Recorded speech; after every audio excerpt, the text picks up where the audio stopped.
সরল দোল গতিসম্পন্ন একটা বস্তু যখন তার সাম্যাবস্থা থেকে 2 সেন্টিমিটার দূরে, তখন তার গতিশক্তি বিভব শক্তির 3 গুণ। বস্তুটি দোলনের বিস্তার কত? প্রশ্ন ব্যাংক সলভিং সিরিজের পর্যায়বৃত্ত গতি অধ্যায়ের ওয়ান শট ক্লাস নিয়ে চলে আসলাম। তোমাদের সিয়াম ভাইয়া পড়াশোনা করতেছি রুয়েটে। তোমরা যারা আমার এই প্লে লিস্টের আগের ক্লাসগুলো করছো তারা জানো এই ভিডিওতে আমরা কি করব। এই ভিডিওতে আমরা হ্যালো এভরিওয়ান, আসসালামু আলাইকুম, কি অবস্থা সবার? আশা করি তোমরা সবাই অনেক ভালো আছো। এই অধ্যায়ে বিগত বছরে যত ধরনের প্রশ্ন আছে প্রশ্ন ব্যাংকে, সব টাইপের প্রশ্ন আমরা একদম থিওরি সহ তোমাকে বোঝাই দিব এবং একই সাথে এই অধ্যায়ে যত এমসিকিউ ট্রিক্স এবং হ্যাক্স আছে সেগুলোও তোমাকে শিখাই দিব। তো এই ক্লাসটা শেষে তোমার কাজ কি হবে, ভাইয়া যা পড়াচ্ছে সেগুলো খুব সুন্দর করে নোট করা এবং তোমার কাছে যে প্রশ্ন ব্যাংকটা আছে সেই প্রশ্ন ব্যাংকটা প্রথম থেকে শেষ পর্যন্ত সলভ করা। জাস্ট এই দুটো স্টেপ, ক্লাসটা ভালো করে করো। তোমার কাছে যে প্রশ্ন ব্যাংকটা আছে সেই প্রশ্ন ব্যাংক প্রথম থেকে শেষ পর্যন্ত ভালো করে সলভ করো, তাহলে ইনশাল্লাহ যে কোনো ভার্সিটিতে তুমি একটা সিট নিশ্চিত করতে পারবা। তো চলো তাহলে শুরু করি। দেখো তো প্রথম এমসিকিউতে কি বলতেছে, সরল সন্ধিত গতির সমীকরণ কোনটা? তাহলে বলো তো, সরল সন্ধিত গতির ব্যবকলনীয় সমীকরণ আমরা কি জানি? D square x divided by d t square plus omega square x equal to 0। আমি যেবার ঢাকা বিশ্ববিদ্যালয়ে পরীক্ষা দিয়েছিলাম সেবার রিটেনে এই প্রশ্ন প্রমাণ করতে বলছিল। তো মজার বিষয় কি, যে ব্যবকলনীয় কোণার সমীকরণটা কি এইটা আমি ভুলে গেছি। তো প্রথমে কোশ্চেন এটা ছিল যে একদম পারা কোশ্চেন, আমার মনে হচ্ছে না, একটু ঘাবড়াই গেছিলাম। তারপরে পারতেছি না, এটা স্কিপ করে গেছি। দেন পরের 3টা রিটেন অ্যান্সার করছি, করার পরে দেখলাম যে না আমার এটা মনে হয়েছে, তারপরে লাস্ট আবার এটা করলাম এবং এটা পারছিলাম। ওকে, তো যে কোনো পরীক্ষায় তো তোমরা অনেকে কোনো কিছু না পারলে ঘাবড়াই যাও। পরীক্ষার মধ্যে কনফিডেন্স লো হওয়া যাবে না, ঘাবড়ায় যাওয়া যাবে না। যেটা পারবা না সেটা স্কিপ করতে হবে। তুমি একটা পরীক্ষায় চান্স পাবা কিনা সেটা ডিপেন্ড করতেছে তুমি কত সুন্দর করে স্কিপ করতে পারো। স্কিপ করাকে একটা আর্ট বানাইতে হবে। যেটা পারবা না সেটা বাদ। তোমার তো সব পারতে হচ্ছে না, 60% পারলেই হচ্ছে। কোন একটা প্রশ্ন তুমি হয়তো বা স্কিপ করছো, কিন্তু একটু পরে দেখবা ওই প্রশ্নটা হয়তো তোমার মনে হয়ে গেছে। ঘাবড়ানো যাবে না, না পারলে স্কিপ। পরীক্ষায় নিজের নার্ভকে কন্ট্রোল করে পারতে হবে। নিজের নার্ভকে কন্ট্রোল না করতে পারলে তুমি যতই ভালো প্রিপারেশন হোক না কেন তুমি চান্স পাবা না। তো পরীক্ষায় নিজের নার্ভকে অবশ্যই কন্ট্রোল করবা। তো চলো তাহলে এটা আমাদের কি, আমাদের এটা সরল দোলকের ব্যবকলনীয় সমীকরণ, অর্থাৎ সরল সন্ধিত কোণার আমাদের এটা ব্যবকলনীয় সমীকরণ। এক্সটা কি আমাদের সরণ, এক্স আমাদের সরণ, আর ওমেগাটা কি আমাদের, ওমেগাটা আমাদের কৌণিক বেগ বা কৌণিক কম্পাঙ্ক। মনে রাখবো ওমেগাটা কি আমাদের কৌণিক বেগ বা কৌণিক কম্পাঙ্ক। তো চলো তাহলে দেখো তো অপশানে কোনটা আছে আমাদের, এটা বি নাম্বারটা। এটা একটু ভালো করে মনে রাখবা কেমন। দেখো তো পরের প্রশ্ন কি দেওয়া আছে, 6d square x divided by d t square plus 100x equal to 0। এই সমীকরণের কৌণিক কম্পাঙ্ক নির্ণয় করতে বলতেছে। কি কৌণিক কম্পাঙ্ক? তো দেখো তো আমরা কি দেখলাম, কৌণিক কম্পাঙ্ক কি ছিল? এই যে ওমেগা। ওমেগা আমাদের কি এখানে কৌণিক বেগ বা কৌণিক কম্পাঙ্ক। মনে রাখবো ওমেগা কি কৌণিক বেগ বা কৌণিক কম্পাঙ্ক, তাই না? আদর্শ সমীকরণের মতো করে নেওয়ার জন্য আমরা কি করব, এই সমীকরণকে 6 দ্বারা ভাগ দিব। তো এই সমীকরণকে দেখো তো 6 দ্বারা ভাগ দাও, তাহলে কি হবে? D square x divided by d t square plus 150 divided by কত 6 ইন্টু এক্স ইকুয়াল টু 0। বুঝলা কি করলাম আমরা? আদর্শ সরল সন্ধিত কোণার সমীকরণের সাথে এইটাকে কম্পেয়ার করার জন্য এটার 6 উঠাই দিলাম। কিসের জন্য দিলাম? আমরা আদর্শ সমীকরণে দেখতেছি d square x by d t square, এর সহগ কত আছে 1, কিন্তু এর সহগ 6 আছে। এটা হইতে পারে পারে না। এর সহগকে আবার কত করতে হবে? 1 করতে হবে। 1 করার জন্য এই সমীকরণকে আমরা 6 দ্বারা ভাগ দিলাম। এবার কম্পেয়ার করে দেখো তো এই সমীকরণ আর এই সমীকরণ দেখতে সেম না? এখানে d square x by d t square আছে, এইখানেও d square x by d t square আছে। এখানে এক্স আছে, এইখানেও এক্স আছে। এইখানে দেখো তো এক্স এর সাথে কে আছে? ওমেগা স্কোয়ার, তাই না? এক্স এর সঙ্গে এখানে কে আছে? Omega square. এবং বলো তো এইখানে এক্স এর সঙ্গে কে আছে? 150/6। এইটার সাথে এটা কম্পেয়ার করো তো, এখানে এক্স এর সঙ্গে আছে 150/6, এখানে এক্স এর সঙ্গে কে আছে? Omega square. তাহলে আমরা কি বলতে পারি যে ওমেগা স্কোয়ারের মানই 150/6? বলতে পারবো, তাই না? যেহেতু এক্স এর সঙ্গে এইটা আছে এবং এক্স এর সঙ্গে উপরে কে আছে? Omega square. তাহলে আমরা এখান থেকে বলতে পারি যে ওমেগা স্কোয়ার ইকুয়াল টু কত হবে আমাদের? 150/6, তাই না? এবার একটু উপর নিচে কাটাকাটি করো তো, 3 দ্বারা কাটো। 3 দ্বারা কাটলে কত হবে? 2। 3 দ্বারা 150কে কাটো, কত হবে? 3 5 15, উপরে 50। আর 2 দ্বারা 50কে কাটলে কত? 25। তাহলে আমরা পাইলাম ওমেগা স্কোয়ার ইকুয়াল টু কত? 25। আমার কার মান প্রয়োজন? ওমেগা না? তাহলে ওমেগা সমান কি বলতে পারো বলো তো? √25। √25 মানে কত? 5। এখান থেকে আমরা বলতে পারি এই তরঙ্গের কৌণিক কম্পাঙ্কের মান কত? 5। বুঝছো কৌণিক কম্পাঙ্কের মান কত হবে? 5। 5 কি আমাদের অ্যান্সারে আছে? হ্যাঁ, তাহলে অ্যান্সার হবে কোনটা? B number. বুঝছো কি হইলো? যে এই ধরনের যখন তোমার সরল সন্ধিত কোণার ব্যবকলনীয় সমীকরণ থাকবে, সেই সমীকরণকে তুমি কি করবা? আদর্শ সমীকরণের মতো করে নিবা। আদর্শ সমীকরণের মতো কেমনে করে নিবা, এই d square x by d t square এর সামনে সহগ 1 রাখতে হবে। যদি 1 ব্যতীত অন্য কিছু থাকে সেটাকে আমরা উঠাই দিব। 6 ছিল 6 কে উঠাই দিলাম, দিয়ে দেখতেছি এখানে ওমেগা স্কোয়ার আছে x এর সঙ্গে, এখানে x এর সঙ্গে 150/6, তো আমরা বলতেই পারি ওমেগা স্কোয়ারের মান তাহলে 150/6। এখান থেকে দেখতেছি ওমেগার মান কত বের হইলো 5, আর ওমেগাটা আমাদের কি ছিল কৌণিক কম্পাঙ্ক বা কৌণিক বেগ, তাহলে আমাদের কৌণিক কম্পাঙ্ক কত হবে আমাদের 5। বুঝছো না? দেখো সরল সন্ধিত কোণার সরণের সূত্র কি, সরণ সমান এক্স, এক্স সমান লিখতে পারি আমরা এ সাইন, এক্স সমান লিখতে পারি এ sine omega T plus delta. X সমান কি লিখতে পারি আমরা এ sine omega T plus delta. Extra আমাদের সরণ, এটা আমাদের বিস্তার, এ কি বিস্তার, ওমেগাটা আমাদের কি কৌণিক কম্পাঙ্ক, টি আমরা সময়, আর এই ডেল্টাটা হচ্ছে দশা। কেমন দশা, আদি দশা।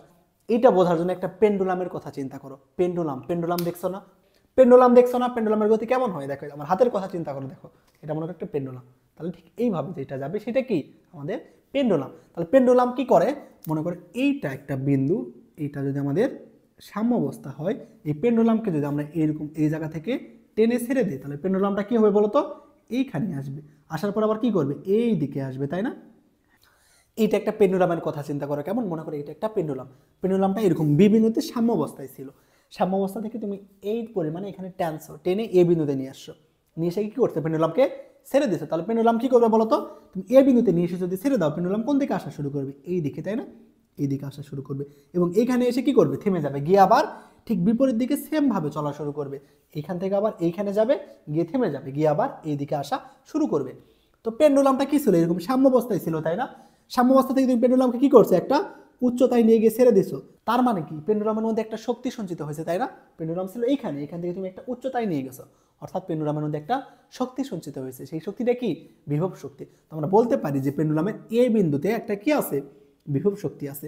তো পেন্ডুলামের এ বিন্দুতে কি গতিশক্তি আছে বলতো, গতিশক্তি নাই। কিসের জন্য নাই, কারণ পেন্ডুলাম এখানে এসে কি স্থির হয়ে যায়, তাই না? তো পেন্ডুলামকে যখন এখান থেকে ছাড়বা তখন সি বিন্দুতে এসে কি হয় স্থির হয়ে যায়, স্থির হয়ে যায় বলেই তো এটা আবার বিপরীত দিকে যাইতে শুরু করে, তাই না? সি বিন্দুতে এসে কি হয় স্থির হয়ে যায়, অর্থাৎ সি বিন্দুতে আমাদের বেগ কি শূন্য। এইখানে যদি বেগ থাকতো তাহলে পেন্ডুলাম কি এখানে এসে থেমে যাইতো বা বিপরীত দিকে যাওয়া শুরু করতো না, করতো না।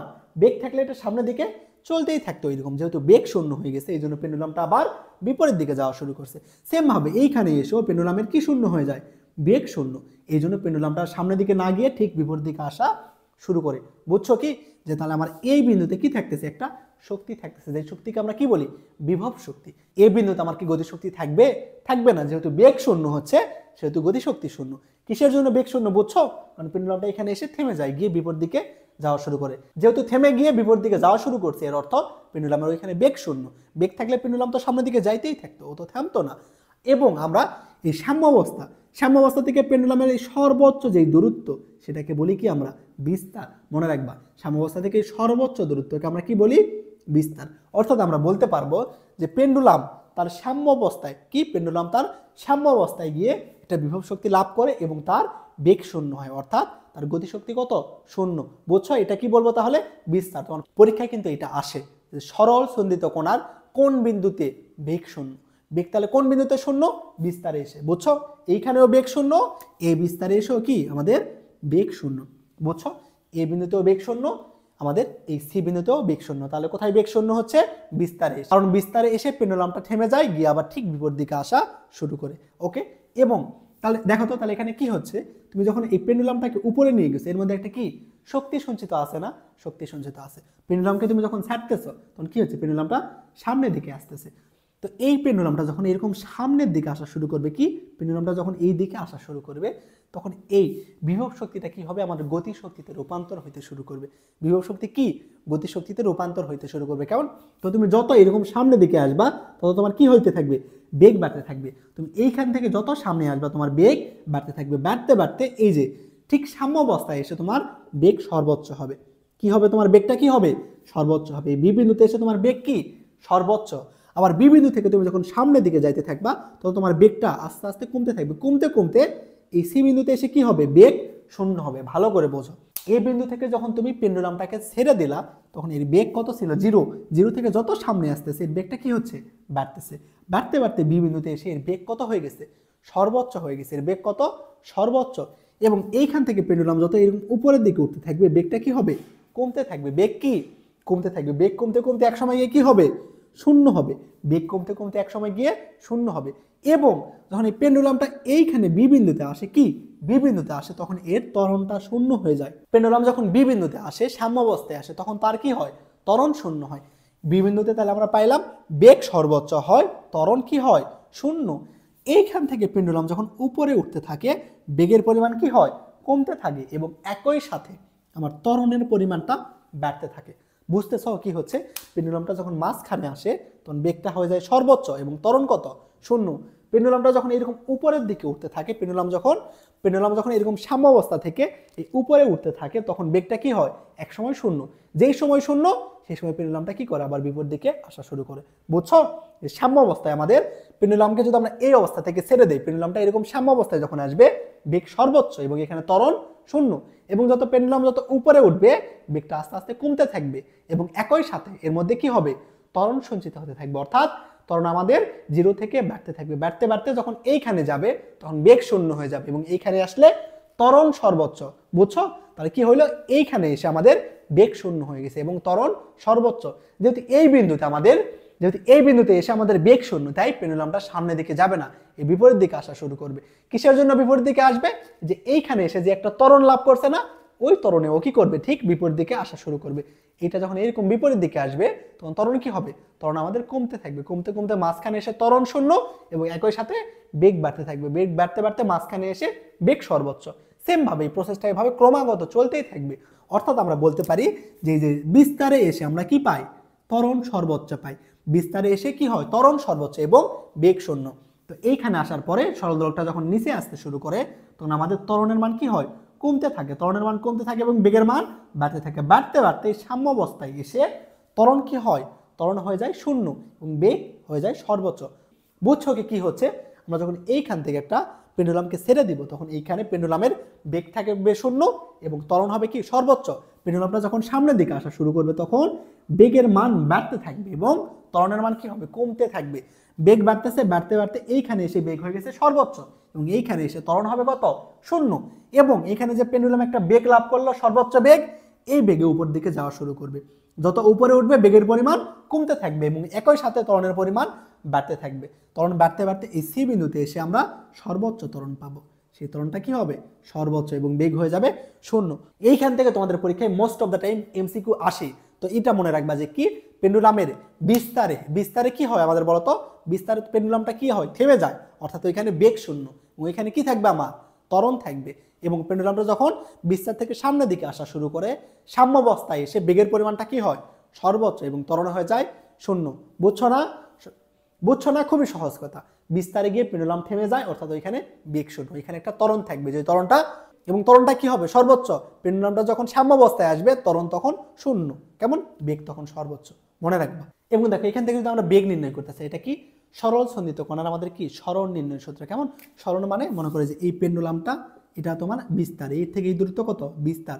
পেন্ডুলাম মনে করি কোনো এরকম মাঝখানে কোনো একটা অবস্থানে আসছে, বা এই যে বিস্তার এবং সাম্যাবস্থার মাঝখানে কোনো বিন্দুতে আছে, তাহলে সাম্যাবস্থা থেকে বিস্তার ব্যতীত যে কোনো বিন্দু দূরত্বকে আমরা বলবো সরণ। কেমন, তাহলে কি হইলো, সাম্যাবস্থা থেকে বিস্তার ব্যতীত যে কোনো বিন্দু দূরত্বকে আমরা বলবো সরণ। এবার আসো সরল সন্ধিত কোণার আমরা বেগ নির্ণয় করতে চাচ্ছি। তো আমরা কি জানি, সরণকে একবার অন্তরীকরণ করলে কি পাই, বেগ পাই। তাহলে একে একবার অন্তরীকরণ করো, dx/dt, তাহলে আমরা কি পাবো, ভি।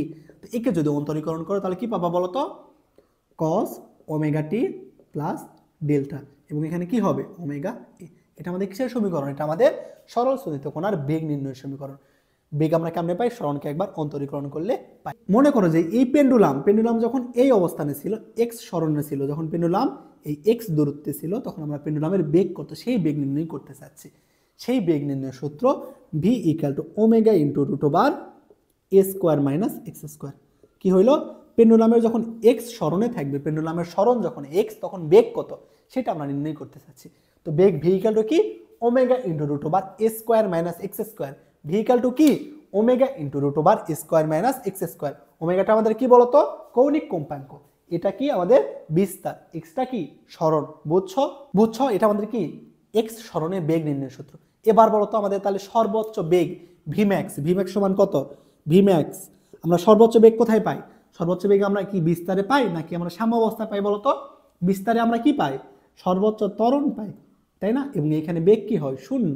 এবং আমরা কি করি, এই যখন এই যে সাম্যাবস্থায় আসে তখন আমরা কি পাই, ভিটা কি পাই, সর্বোচ্চ, অর্থাৎ সাম্যাবস্থায় আমরা কি পাই, ভি ম্যাক্স। তো যখন আমরা ভি ম্যাক্স নির্ণয় করব, আমরা যখন ভি ম্যাক্স নির্ণয় করব অর্থাৎ সর্বোচ্চ বেগ, তার মানে আমাদের তখন সরণ কত বলতো, সাম্যাবস্থায় যখন আসে তখন আমরা কি পাই, সর্বোচ্চ বেগ পাই। তাহলে সাম্যাবস্থায় সরণের মান কত, সরণ আমাদের শূন্য, সাম্যাবস্থায় সরণ শূন্য। সাম্যাবস্থা থেকে আমরা হিসেব করি, কোনো সাম্যাবস্থা থেকে আমরা সরণ হিসেব করি, তাহলে আমরা বলতে পারি যে সাম্যাবস্থায় কত, সরণ শূন্য। তাহলে দেখো তো ভি ম্যাক্স সমান কি হবে, omega into root over a square minus x এর মান কত, শূন্য, অর্থাৎ সরণ আমাদের হবে omega A. V max equal to কত, ওমেগা। বুঝছো, এটা আমাদের কি নির্ণয় সূত্র, সর্বোচ্চ বেগ নির্ণয় সূত্র। ভি ম্যাক্স ইকাল টু কত, ওমেগা এ, এটা আমাদের সর্বোচ্চ বেগ নির্ণয়। এবং তোমাকে যদি বলা হয় সরল দোলকের ত্বরণ নির্ণয় করো, ত্বরণ কেমনে পাবা, এই ভিকে আরেকবার অন্তরীকরণ করবা, করলে যে ইকুয়েশন পাবা সেটা হবে ত্বরণের ইকুয়েশন। সরণ x equal to a sine omega T plus delta, এই সমীকরণটা মনে রাখবা, মাস্ট, এটা মাস্ট। ওইটাকে একবার অন্তরীকরণ করলে বেগের ইকুয়েশন পাবা, বেগকে আরেকবার করলে কি পাবা, ত্বরণের ইকুয়েশন পাবা। বুঝছো, আমাদের বেগ নির্ণয় সূত্র এক্স সরণে বেগ নির্ণয় সূত্র v equal to omega into root over square minus x square. V max মানে আমাদের সর্বোচ্চ বেগ নির্ণয় সূত্র ওমেগা এ, এবং আমাদের সর্বোচ্চ ত্বরণ কি, এ ম্যাক্স নির্ণয় সূত্র মাইনাস ওমেগা স্কোয়ার এক্স। মনে রাখবা, সর্বোচ্চ ত্বরণ নির্ণয় সূত্র কি, মাইনাস ওমেগা স্কোয়ার এ, এটা আমাদের কি সর্বোচ্চ ত্বরণ নির্ণয় সূত্র। সর্বোচ্চ ত্বরণ কোথায় পাই, আমাদের বিস্তারে পাই। তো এই বিষয়গুলো একটু ভালো করে মনে রাখবা, এগুলো আমাদের কাজে দিবে। তুমি সূত্র যদি জানো, ম্যাথ অটোমেটিক হবে। দেখো পরের এমসিকিউটাতে কি বলতেছে, সরল সন্ধিত গতিতে স্পন্দনরত দুটা কোণার সরণ x1 equal to a sine omega t এবং x2 equal to a cos omega t, যে কোনো সময় এদের মধ্যে দশা পার্থক্য কত, কি নির্ণয় করতে বলতেছে, দশা পার্থক্য। তো x1 ইকাল টু দেওয়া আছে এ সাইন ওমেগা টি, তাই না? এবং x2 সমান কি দেওয়া আছে বলো তো, x2 সমান দেওয়া আছে আমাদের এ কস ওমেগা টি। ঠিক আছে, এ সাইন ওমেগা টি এবং এ, দেখো আমাদের কি দেওয়া আছে, x1 equal to a sine omega t এবং x2 equal to a cos omega t, এদের মধ্যে দশা পার্থক্য নির্ণয় করতে বলতেছে। কেমন? তো দশা পার্থক্য নির্ণয় করার জন্য আমার দুইটা সমীকরণ কি করতে হবে, কম্পেয়ার করতে হবে। তো দুইটা সমীকরণকে আমরা কখন কম্পেয়ার করতে পারি, যখন তারা একই ফর্মেটে থাকে। অর্থাৎ আমরা যদি দশা পার্থক্য নির্ণয় করতে চাই, এদের দশার মধ্যে তুলনা করতে চাই, তাহলে এই দুটাকে আমাদের একটা ফর্মেটে নিয়ে যাইতে হবে। তো এটা আছে x equal to a sine omega t, তো আমাদের x2 সমান কি দেওয়া আছে, এ কস ওমেগা টি। তো এই সমীকরণকে আমরা এখন এই সমীকরণে রূপান্তর, তো এই সমীকরণকে আমরা এখন এই সমীকরণের মতো চেহারা দেওয়ার চেষ্টা করব। দেখো কিভাবে দিতে পারি, x equal to a sine pi by two plus কি ওমেগা টি। বুঝলা কি করলাম, x equal to a sine pi by two plus omega t, কিসের জন্য দেখো তো, এইটা লেখা যে কথা, এ কস ওমেগা টি লেখা আমার সেম কথা না, a sine pi by two plus omega টি লেখা যে কথা, এ কস ওমেগা টি লেখা আমার সেম কথা। কিসের জন্য, দেখো আমরা কি জানি, এটা আমাদের, এটা তোমাদের 9-10-এ করে আসছো বা ইন্টারেও তোমাদের ত্রিকোণমিতির এটা একটা বেসিক বিষয়। কিভাবে এটা আমাদের চেঞ্জ হয়, পাই বাই টু এর বিজোড় গুণিতকের জন্য কোনো ত্রিকোণমিতিক অনুপাত তার সহরাশিতে কি হয়, রূপান্তর হয়ে যায়। কি হলো তাইলে, পাই বাই টু এর বিজোড় গুণিতকের জন্য কোনো ত্রিকোণমিতিক অনুপাত তার সহরাশিতে রূপান্তর হয়। বুঝছো কি, কি হইলো, পাই বাই টু এর বিজোড় গুণিতকের জন্য কোনো ত্রিকোণমিতিক অনুপাত তার সহরাশিতে রূপান্তর হয়। ওকে, এইখান থেকে সেম ভাবে আমরা এখান থেকে লিখতে পারি, দেখো এ ছিল, সাইনের সামনে কি আছে, পাই বাই টু এর বিজোড় গুণিতক না, হ্যাঁ পাই বাই টু এর বিজোড় গুণিতক, অর্থাৎ পাই বাই টু এর সামনে কত আছে, 1, এই জন্য সাইনটা তার সহরাশি, সাইনের সহরাশি কে, কজে রূপান্তর হবে। এবং ওমেগা টি ছিল ওমেগা টির মতোই থাকবে। বুঝছো, এ কস ওমেগা টি লেখা যে কথা, A sine pi by two plus omega টি লেখা আমাদের সেম কথা। এবার x2 এর সাথে x1 এর তুলনা করো তো, x2 এর সাথে x1 এর তুলনা করো। দেখো দশা পার্থক্য আমরা কি দেখছিলাম বলতো, মেন সমীকরণে x equal to a sine omega T plus delta, এই ডেল্টাটা আমাদের কি ছিল, দশা না, ডেল্টাটা আমাদের কি ছিল, দশা। তো এইখানে দেখো তো দশা কত, 0, আর এখানে কত, পাই বাই টু। তো পাই বাই টু থেকে 0 বাদ দাও, তাহলে দশা পার্থক্য কত হবে, পাই বাই টু। বুঝছো, তাহলে আমাদের অ্যান্সার কোনটা হবে, অ্যান্সার হবে সি নাম্বার। তো এইরকম যদি কোনো এমসিকিউতে দেখো যে তোমার দশা পার্থক্য নির্ণয় করতে বলতেছে, তাহলে তোমার যেই দুটো ইকুয়েশন দেওয়া থাকবে সেই দুটো ইকুয়েশনকে এরকম সেম ফরম্যাটে নিয়ে আসবা। অর্থাৎ সাইন দেওয়া থাকলে সাইনে নিয়ে যাবা, অথবা কজ দেওয়া থাকলে আরেকটাকে কজে নিয়ে যাবা। তুমি চাইলে দুটাকে সাইন বানাতে পারো, চাইলে দুটাকে কজ বানাতে পারো, কিন্তু দুইটা সেম বানাতে হবে। এটা সাইন ছিল, তাই এই জন্য আমি কজকে সাইন বানালাম। বানানোর পরে দেখতেছি এটা দশা পাই বাই টু, এটা 0, তাহলে পাই বাই টু থেকে 0 বাদ দাও, কত হবে, পাই বাই টু। বুঝছো, দেখো পরের এমসিকিউতে কি বলতেছে, এল কার্যকরী দৈর্ঘ্যের একটা সরল দোলকের দোলনকাল এবং কৌণিক কম্পাঙ্ক যথাক্রমে আমরা কি জানি বলতো, T equal to 2 pi root over L by G. আমরা কি জানি বলতো সরল দোলকের পর্যায়কাল নির্ণয় সূত্র T equal to 2 pi root over L by G. এখন তোমাকে যদি বলা হয়, এখন তোমাকে বলা হচ্ছে ওমেগা ইকুয়াল টু কি জানি আমরা 2 পাই বাই টি। এই ওমেগাটা আমাদের কি বলতো কৌণিক কম্পাঙ্ক। প্রশ্নে আমার কি দেখাইতে বলতেছে দোলনকাল এবং কৌণিক কম্পাঙ্ক, তাই না? তোমরা কৌণিক কম্পাঙ্ক কি জানো? Omega equal to 2 pi by T. এবং টি সমান কি জানি বলতো? দেখো তো টি সমান আমরা কি জানি 2 pi root over L by জি। এখান থেকে টি এর মানটা বসাই দাও উপর থেকে, তাহলে কি হবে 2 পাই এল বাই জি। উপরে উঠে গেলে কি হবে root over G by l, তাই না?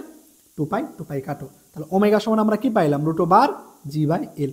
তাহলে বলো তো দোলনকাল এবং কৌণিক কম্পাঙ্ক কোনটা সঠিক আছে? দোলনকাল 2 pi root over L by জি এবং কম্পাঙ্ক আমরা কি লিখতে পারি? কৌণিক কম্পাঙ্ক সমান root over G by l. কৌণিক কম্পাঙ্ক সমান যে root over G by l হয় এটা মনে রাখার চেষ্টা করবা। তাহলে অ্যান্সার কোনটা হবে দেখো তো? কোথায় আছে আমাদের 2 pi root over L by জি এবং root over G by L কোথায় আছে আমাদের? এ নাম্বার অপশন আছে T equal to 2 pi root over L by জি এবং root over G by L. এটা আমাদের কৌণিক কম্পাঙ্ক। কৌণিক কম্পাঙ্ক omega equal to 2 pi root over G by L. বুঝছো? আরেকটা বিষয় দোলনকাল। দোলনকাল সমান কি কি লেখা যায় একটু ভালো করে দেখো। T equal to 2 pi root over L by জি এবং একই সাথে লেখা যায় T equal to 2 pi root over M by G. T equal to 2 pi root over M by জি এবং লেখা যায় T equal to 2 pi root over E by G. আর এছাড়াও লেখা যায় T equal to 2 pi root over M by K. সরল দোলকের এই চারটা সূত্র খুব ভালো করে মনে রাখবা। এগুলো থেকে সরাসরি পরীক্ষায় এই সূত্র থেকে সরাসরি ম্যাথ আসে। তো সরল দোলকের পর্যায়কাল নির্ণয় সূত্র T equal to 2 pi root over L by G. L জানো যে সরল দোলকের কার্যকর দৈর্ঘ্য, জি অভিকর্ষ ত্বরণ। আমরা যদি কোনো সরল সন্ধিত কোণার মধ্যে এম ভরের একটা বস্তু ঝোলাই দিই, আমরা যখন কোথাও একটা এম ভরের বস্তু ঝোলাই দিব সেইখানে দোলনকাল নির্ণয় সূত্র T equal to 2 pi root over L by G. M হচ্ছে যে বস্তুটা আমরা ঝোলাই দিচ্ছি তার ভর, ওকে। এরপরে T equal to 2 pi E by G. T equal to 2 pi root over E by G. ইটা কি মনে করো যে একটা স্প্রিং এর মধ্যে, কেমন একটা স্প্রিং এর মধ্যে তুমি 10 কেজি ভরের একটা বস্তু ঝুলাই দিছো, তাহলে কি হবে 10 কেজি ভরের জন্য স্প্রিংটা একটু কি হবে প্রসারিত হবে, তাই না? তো এই ভরের জন্য স্প্রিংটা যেইটুকু প্রসারিত হচ্ছে সেটা ই এর মান। বুঝছো কি? এটা কি যে একটা স্প্রিং এর মধ্যে মনে করো তুমি 10 কেজি একটা বস্তু ঝুলাই দিলা, তাহলে এই 10 কেজি ভরের জন্য স্প্রিংটা কি হবে একটু নিচে নেমে যাবে, তাই না? তো স্প্রিংটা যেইটুকু প্রসারিত হইলো সেটা আমাদের কি ই। আর যেহেতু বুঝতেইছো এবং T equal to 2 pi M by K. M হচ্ছে বস্তুর ভর, কে হচ্ছে স্প্রিং ধ্রুবক। বুঝছো না? ওকে, দেখো পরের ম্যাথ কি বলতেছে। একটা সরল সন্ধিত দোলকের সর্বোচ্চ বেগ 0.3 মিটার পার সেকেন্ড এবং বিস্তার 0.06 হলে পর্যায়কাল কত? দেখো কি কি দেওয়া আছে আগে লিখে নাও। ভি ম্যাক্স, ভি ম্যাক্স সমান কত দেওয়া আছে আমাদের? 0.3 মিটার পার সেকেন্ড, এটা আমাদের দেওয়া আছে ভি ম্যাক্স। এবং কি দেওয়া আছে? বিস্তার, বিস্তার কত? 0.06, অর্থাৎ এ দেওয়া আছে 0.06। এবং আমাদের বের করতে বলতেছে কি বলতো? পর্যায়কাল টি না, টি ইকুয়াল টু হোয়াট? আমরা কি জানি বলতো? ওমেগা ইকুয়াল টু কি 2 পাই বাই টি।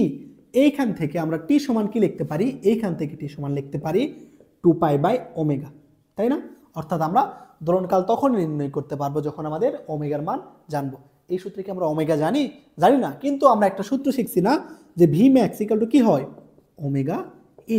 আমাদের সর্বোচ্চ বেগ নির্ণয়ের সূত্র কি ছিল? V max equal to omega A, একটু আগেই দেখাইছি।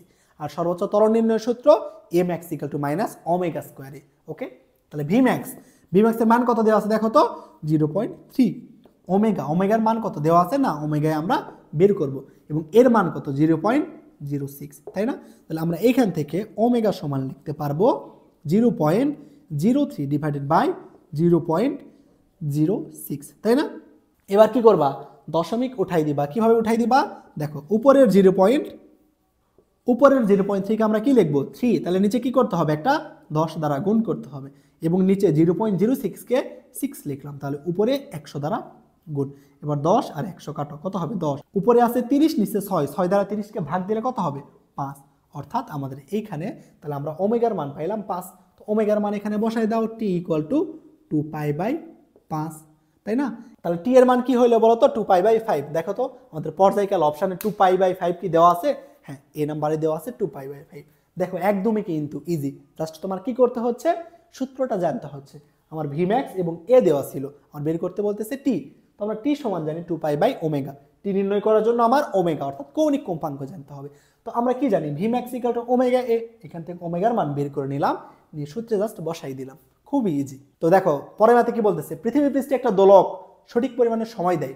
এই দোলককে যখন তুমি চন্দ্র পৃষ্ঠে নিয়ে যাবা তখন পৃথিবী পৃষ্ঠের 1 ঘন্টা সমান সেইখানে সময় কত হবে? বুঝছো, দোলকটাকে চন্দ্রপৃষ্ঠে নিয়ে গেলে পৃথিবীতে যে 1 ঘন্টা হয়তো চন্দ্রপৃষ্ঠে সেটা কত হবে? তো আমরা কি জানি সূত্র বলতো, টি ইকুয়াল টু 2π√L/g, তাই না? টি ইকুয়াল টু 2π√L/g জানি। এখান থেকে আমরা এখন টি থেকে সূত্রের অনুপাত বের করব। তো অনুপাতের সূত্র কেমনে বের করে তোমাদের এটা শিখাইছি। টি এর সাথে জি এর সম্পর্ক কি বলতো? ব্যস্তানুপাতিক না? হ্যাঁ, ব্যস্তানুপাতিক। তো এইখান থেকে আমরা যদি লিখতে চাই, মনে করো Tm/TE, এখান থেকে আমরা কি লিখতে পারবো বলতো? Tm এর সাথে আমাদের জি এর সম্পর্ক কি? ব্যস্তানুপাতিক। অর্থাৎ Tm উপরে থাকলে Gm কোথায় হবে? নিচে হবে। এবং TE নিচে থাকলে GE কোথায় হবে? উপরে। বুঝছো কি করলাম? এই অনুপাতের সূত্র দ্বারা কিন্তু আমরা অসংখ্য ম্যাথ করছি এর আগের ভিডিওগুলোতে। টি এর সাথে জি এর সম্পর্ক কি আমাদের বলতো? ব্যস্তানুপাতিক, তাই না? এবং উপরে রুট আছে, এই জন্য রুটটা থাকবে। Tm/TE যদি লিখতে চাই, টি এর সাথে জি এর সম্পর্ক ব্যস্তানুপাতিক, এই জন্য Tm উপরে Gm নিচে, TE নিচে উপরে জি। জাস্ট এখন কি করবা? মান বসাই দিবা। বুঝছো না? দেখো আমরা কোথায় বের করব? পৃথিবীর 1 ঘন্টা সমান কত সেইটা। তার মানে আমাদের Tm এর মতোই থাকবে। পৃথিবীতে কত ঘন্টা সময় আমরা কি বের করতে চাচ্ছি? পৃথিবীর 1 ঘন্টা সমান চাঁদে কত সময়, তাই না? তাহলে পৃথিবীর 1 ঘন্টা TE এর মান কত হবে? 1 ইন্টু GE। দেখো তো পৃথিবীতে অভিকর্ষ ত্বরণের মান কত দেওয়া আছে? কত? 9.8। এবং চাঁদের অভিকর্ষ ত্বরণের মান কত দেখো তো? 1.6, তাই না? Divided by 1.6। তাহলে এইখান থেকে আমরা বলতে পারবো Tm সমান কত বলতো? Tm সমান 9.8/9.8/1.6 আওয়ার। বুঝছো? তাহলে পৃথিবীর 1 ঘন্টা সমান চাঁদের কত ঘন্টা হবে? √9.8/1/6। দেখো এইটা ক্যালকুলেশন করার আমাদের প্রয়োজন নাই, অপশানে এভাবেই রাখছে যে 9.8/1.6। অ্যান্সারটা তাহলে কোনটা হবে? C number. বুঝছো যে কি বলতেছিল? পৃথিবীতে একটা দোলকের যখন পর্যায়কাল 1 ঘন্টা, সেটা চাঁদে নিয়ে গেলে তার দোলনকাল কত হবে এইটা নির্ণয় করতে বলতেছে।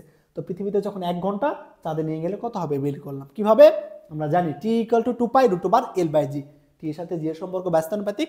এখানে এই সম্পর্ক থেকে আমরা অনুপাতের সূত্রটা বের করলাম, করে জাস্ট মান বসাই দিলাম। খুবই সহজ। ওকে, পরে মান দেখো কি বলতেছে, একটা সরল দোলককে পৃথিবীর কেন্দ্রে নিয়ে গেলে দোলনকাল কি হবে? আমরা কি জানি? T ইকুয়াল টু কি? 2π√L/g। T ইকুয়াল টু কি? 2π√L/g। সরল দোলককে যদি পৃথিবীর কেন্দ্রে নিয়ে যাও, কেন্দ্রে জি এর মান কত? কেন্দ্রে জি এর মান 0। কেন্দ্রে জি এর মান 0। তো এখানে জি এর মানটা 0 বসাই দাও তো কি হবে?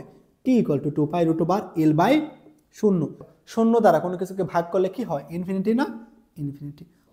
অর্থাৎ আমরা বলতে পারবো যে সরল দোলককে যদি পৃথিবীর কেন্দ্রে নিয়ে যাওয়া হয়, তাহলে আমাদের পর্যায়কাল কত হবে? অসীম হবে। বুঝছো? পর্যায়কাল কত হবে? অসীম। অ্যান্সার কি আমাদের অসীম আছে?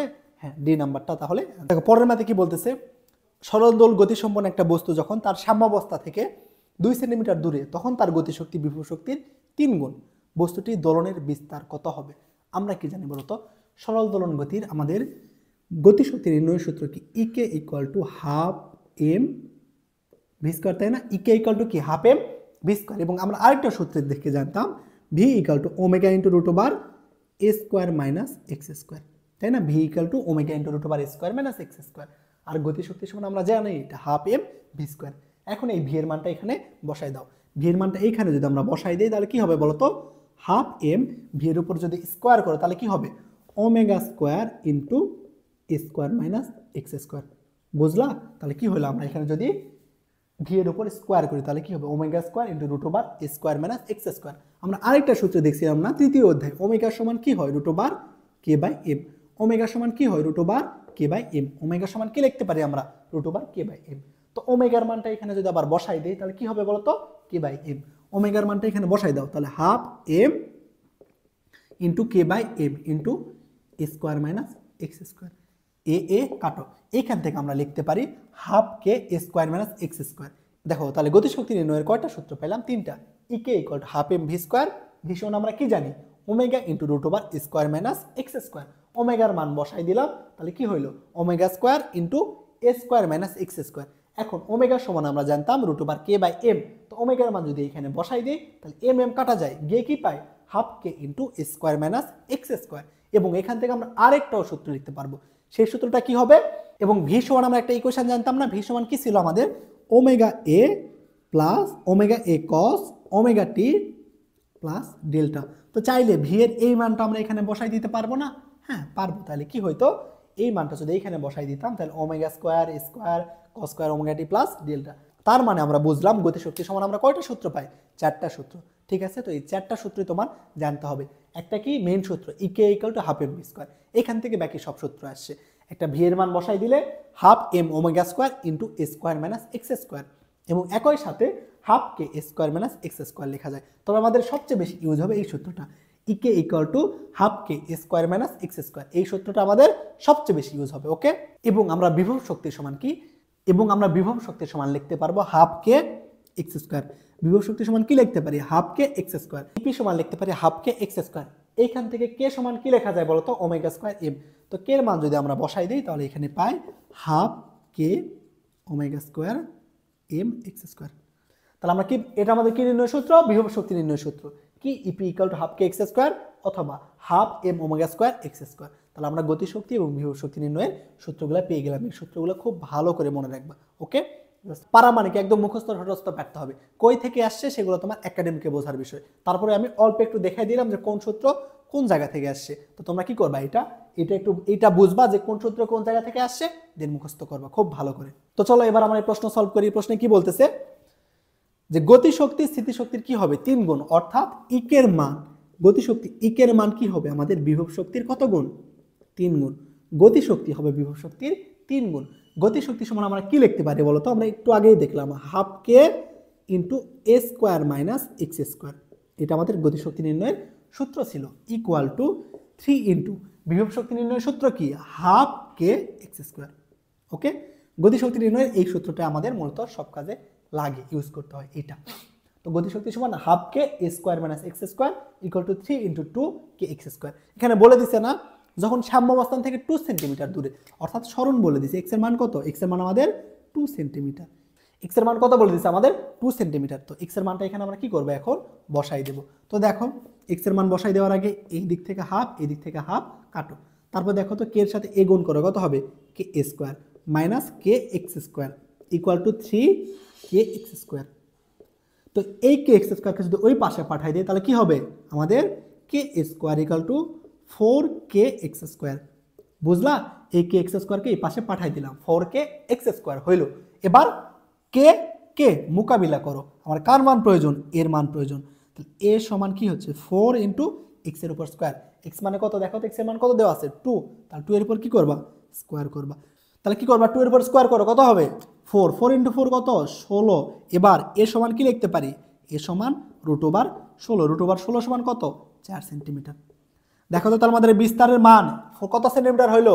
4 সেন্টিমিটার। 4 সেন্টিমিটার কি অপশানে আছে? হ্যাঁ, ডি নাম্বার। দেখো খুবই ইজি, যদি তুমি সূত্রটা পারো। কোশ্চিনে বলে দিছিল গতিশক্তি বিভব শক্তির 3 গুণ। গতিশক্তি সমান আমরা জানি হাফ কে স্কোয়ার মাইনাস এক্স স্কোয়ার বসাই দিলাম, বিভব শক্তি সমান জানি হাফ কে এক্স স্কোয়ার বসাই দিলাম। উভয় দিক থেকে কে কাটলাম। তারপরে কি করলাম?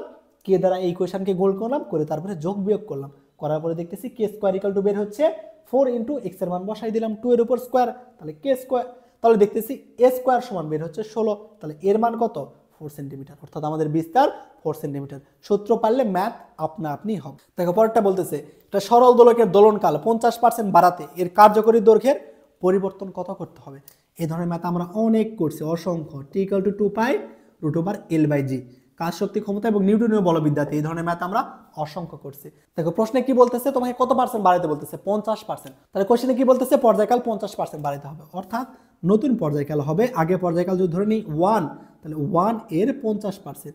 বুঝছো 50% মানে কি? 50/100। এটা বুঝছো না? আমরা এই ধরনের অসংখ্য করছি না, যে তোমাকে 50% যদি বৃদ্ধি করতে বলে তাহলে আগে যা ছিল তার 50%।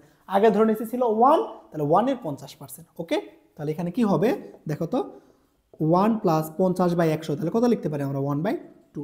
তো এইটাকে দেখো তো 1/2 মানে কত? 0.5। তাহলে 1 প্লাস 0.5 কত? 1.5। তো আমাদের এইখানে জাস্ট এখন কি করব দেখো, আমরা টি এর সাথে আমরা কি দেখতেছি বলতো? এল এর সম্পর্কটা কি? টি এর সাথে এল এর সম্পর্ক বলতো কি? সমানুপাতিক সম্পর্ক। এইখান থেকে আমরা এল সমান কি লিখতে পারবো? এল সমানুপাতিক টি স্কোয়ার, তাই না? আমরা যদি কি করি রুট উঠাই দিই তাহলে ওই পাশে টি স্কোয়ার হবে। তাহলে এই ধরনের সূত্রে শিখছি না, এরপরের স্টেপ কি করতে হয়? আমরা এল প্রাইম সমান লিখবো, সমানুপাতিক চিহ্নটা উঠাই দিব, দিয়ে এল ইন্টু টি স্কোয়ার, তাই না? L into T square. দেখো তো এখন আমরা টি এর মান কত দেখছি? কত পার্সেন্ট বাড়াতে হবে? 1.5% বাড়াতে হবে। তো 1.5 এর উপর যদি স্কোয়ার করো তাহলে কত হবে বলো তো? 2.25 এল। অর্থাৎ তাহলে আমার কার্যকর দৈর্ঘ্য কত করতে হবে 2.25 এল। তাহলে আগে ছিল কত, আমার আগে দৈর্ঘ্য ছিল কত এল, আগে ছিল এল, এখন করতে হচ্ছে কত 2.25 এল।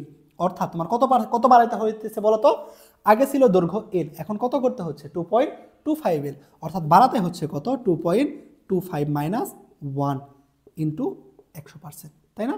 তাহলে এখানে কত হবে 2.25 থেকে 1 দিলে কত 1.15, 1.15 দ্বারা 100কে গুণ করে কত হবে, তাহলে 125%।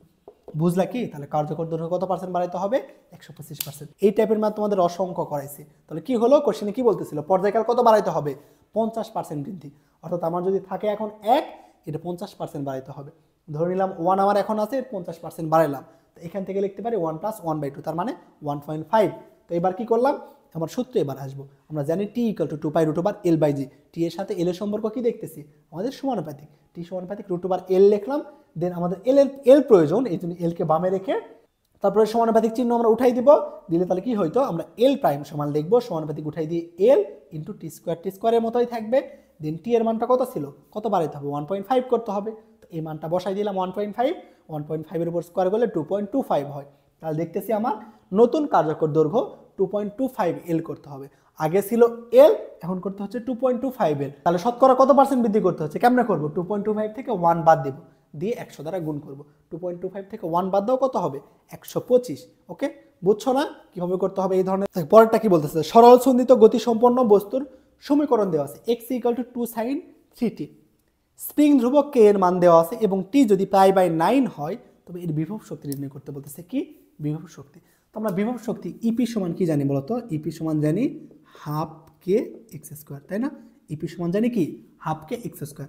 তো দেখো না এখানে আমার কে এর মান দেওয়া আছে না, কে এর মান কত দেওয়া আছে, কে এর মান দেওয়া আছে আমাদের 30, কে এর মান দেওয়া আছে 30, কিন্তু এক্স এর মান কি দেওয়া আছে দেখো তো, সরণকে আমাদের এখানে দেওয়া আছে, দেওয়া নাই। x = কি দেওয়া আছে 2 sin 3t। তো x = দেওয়া আছে কি দেখো তো 2 sin, x = দেওয়া আছে 2 sin 3t এবং কোশ্চেনে বলে দিছে টি এর মান যখন কত π/9। তো টি এর মান এখানে π/9 বসাও তো কত হয়, তাহলে sin 3, টি এর মান কত π/9 বসাও, 3 আর 9 কাটো, তাহলে কত π/3। তাহলে কত হলো দেখো তো, আমাদের 3 দ্বারা 9 কাটলে কত π/3, π/3 মানে কত 60, sin 60 এর মান কত √3/2।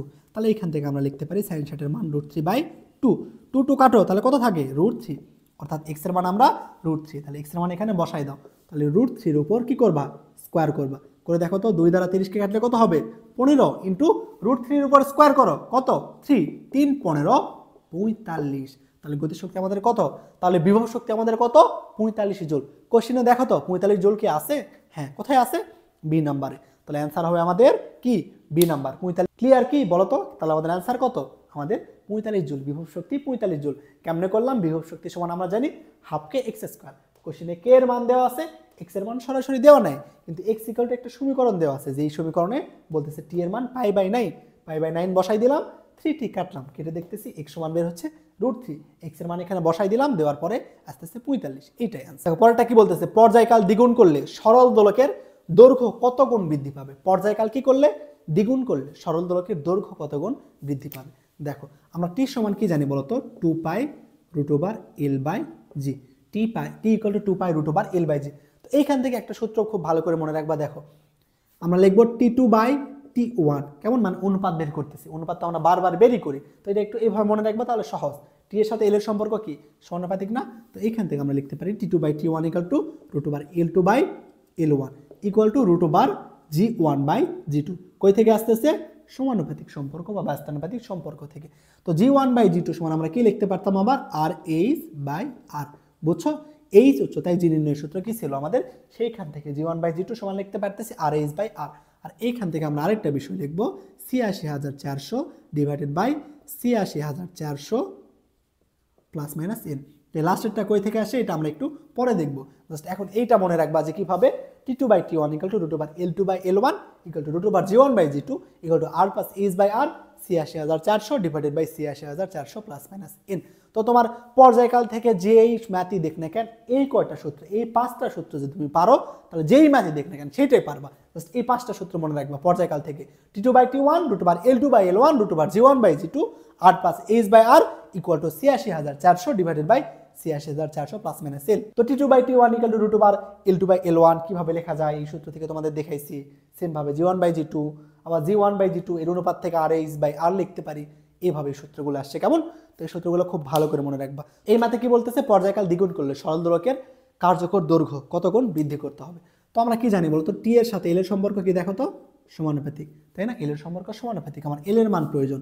তাহলে এল সমান কি লিখতে পারবো, এল সমানুপাতিক টি স্কোয়ার। এইখান থেকে সমানুপাতিক চিহ্ন উঠাই দিলে এল প্রাইম হবে এল ইন্টু টি স্কোয়ার। তো এবার কি করতেছো, পর্যায়কাল কত পার্সেন্ট করতেছো, দ্বিগুণ করতেছো, পর্যায়কাল দ্বিগুণ করতেছো। অর্থাৎ এখানে হবে এল ইন্টু পর্যায়কাল, পর্যায়কাল কত করতেছো, দ্বিগুণ, তার মানে টি এর মান কত হবে 2, তাহলে 2 এর উপর স্কোয়ার, 2 এর উপর স্কোয়ার করলে কত হবে 4 ইন্টু এল। তাহলে কার্যকর দৈর্ঘ্য কত গুণ করতে হবে বলো তো, 4 গুণ করতে হবে। নতুন কার্যকর দৈর্ঘ্য কত গুণ, 4 গুণ করতে হবে। নতুন কার্যকর দৈর্ঘ্য কত গুণ করতে হবে, 4 গুণ। একটু আগে আমরা করলাম না?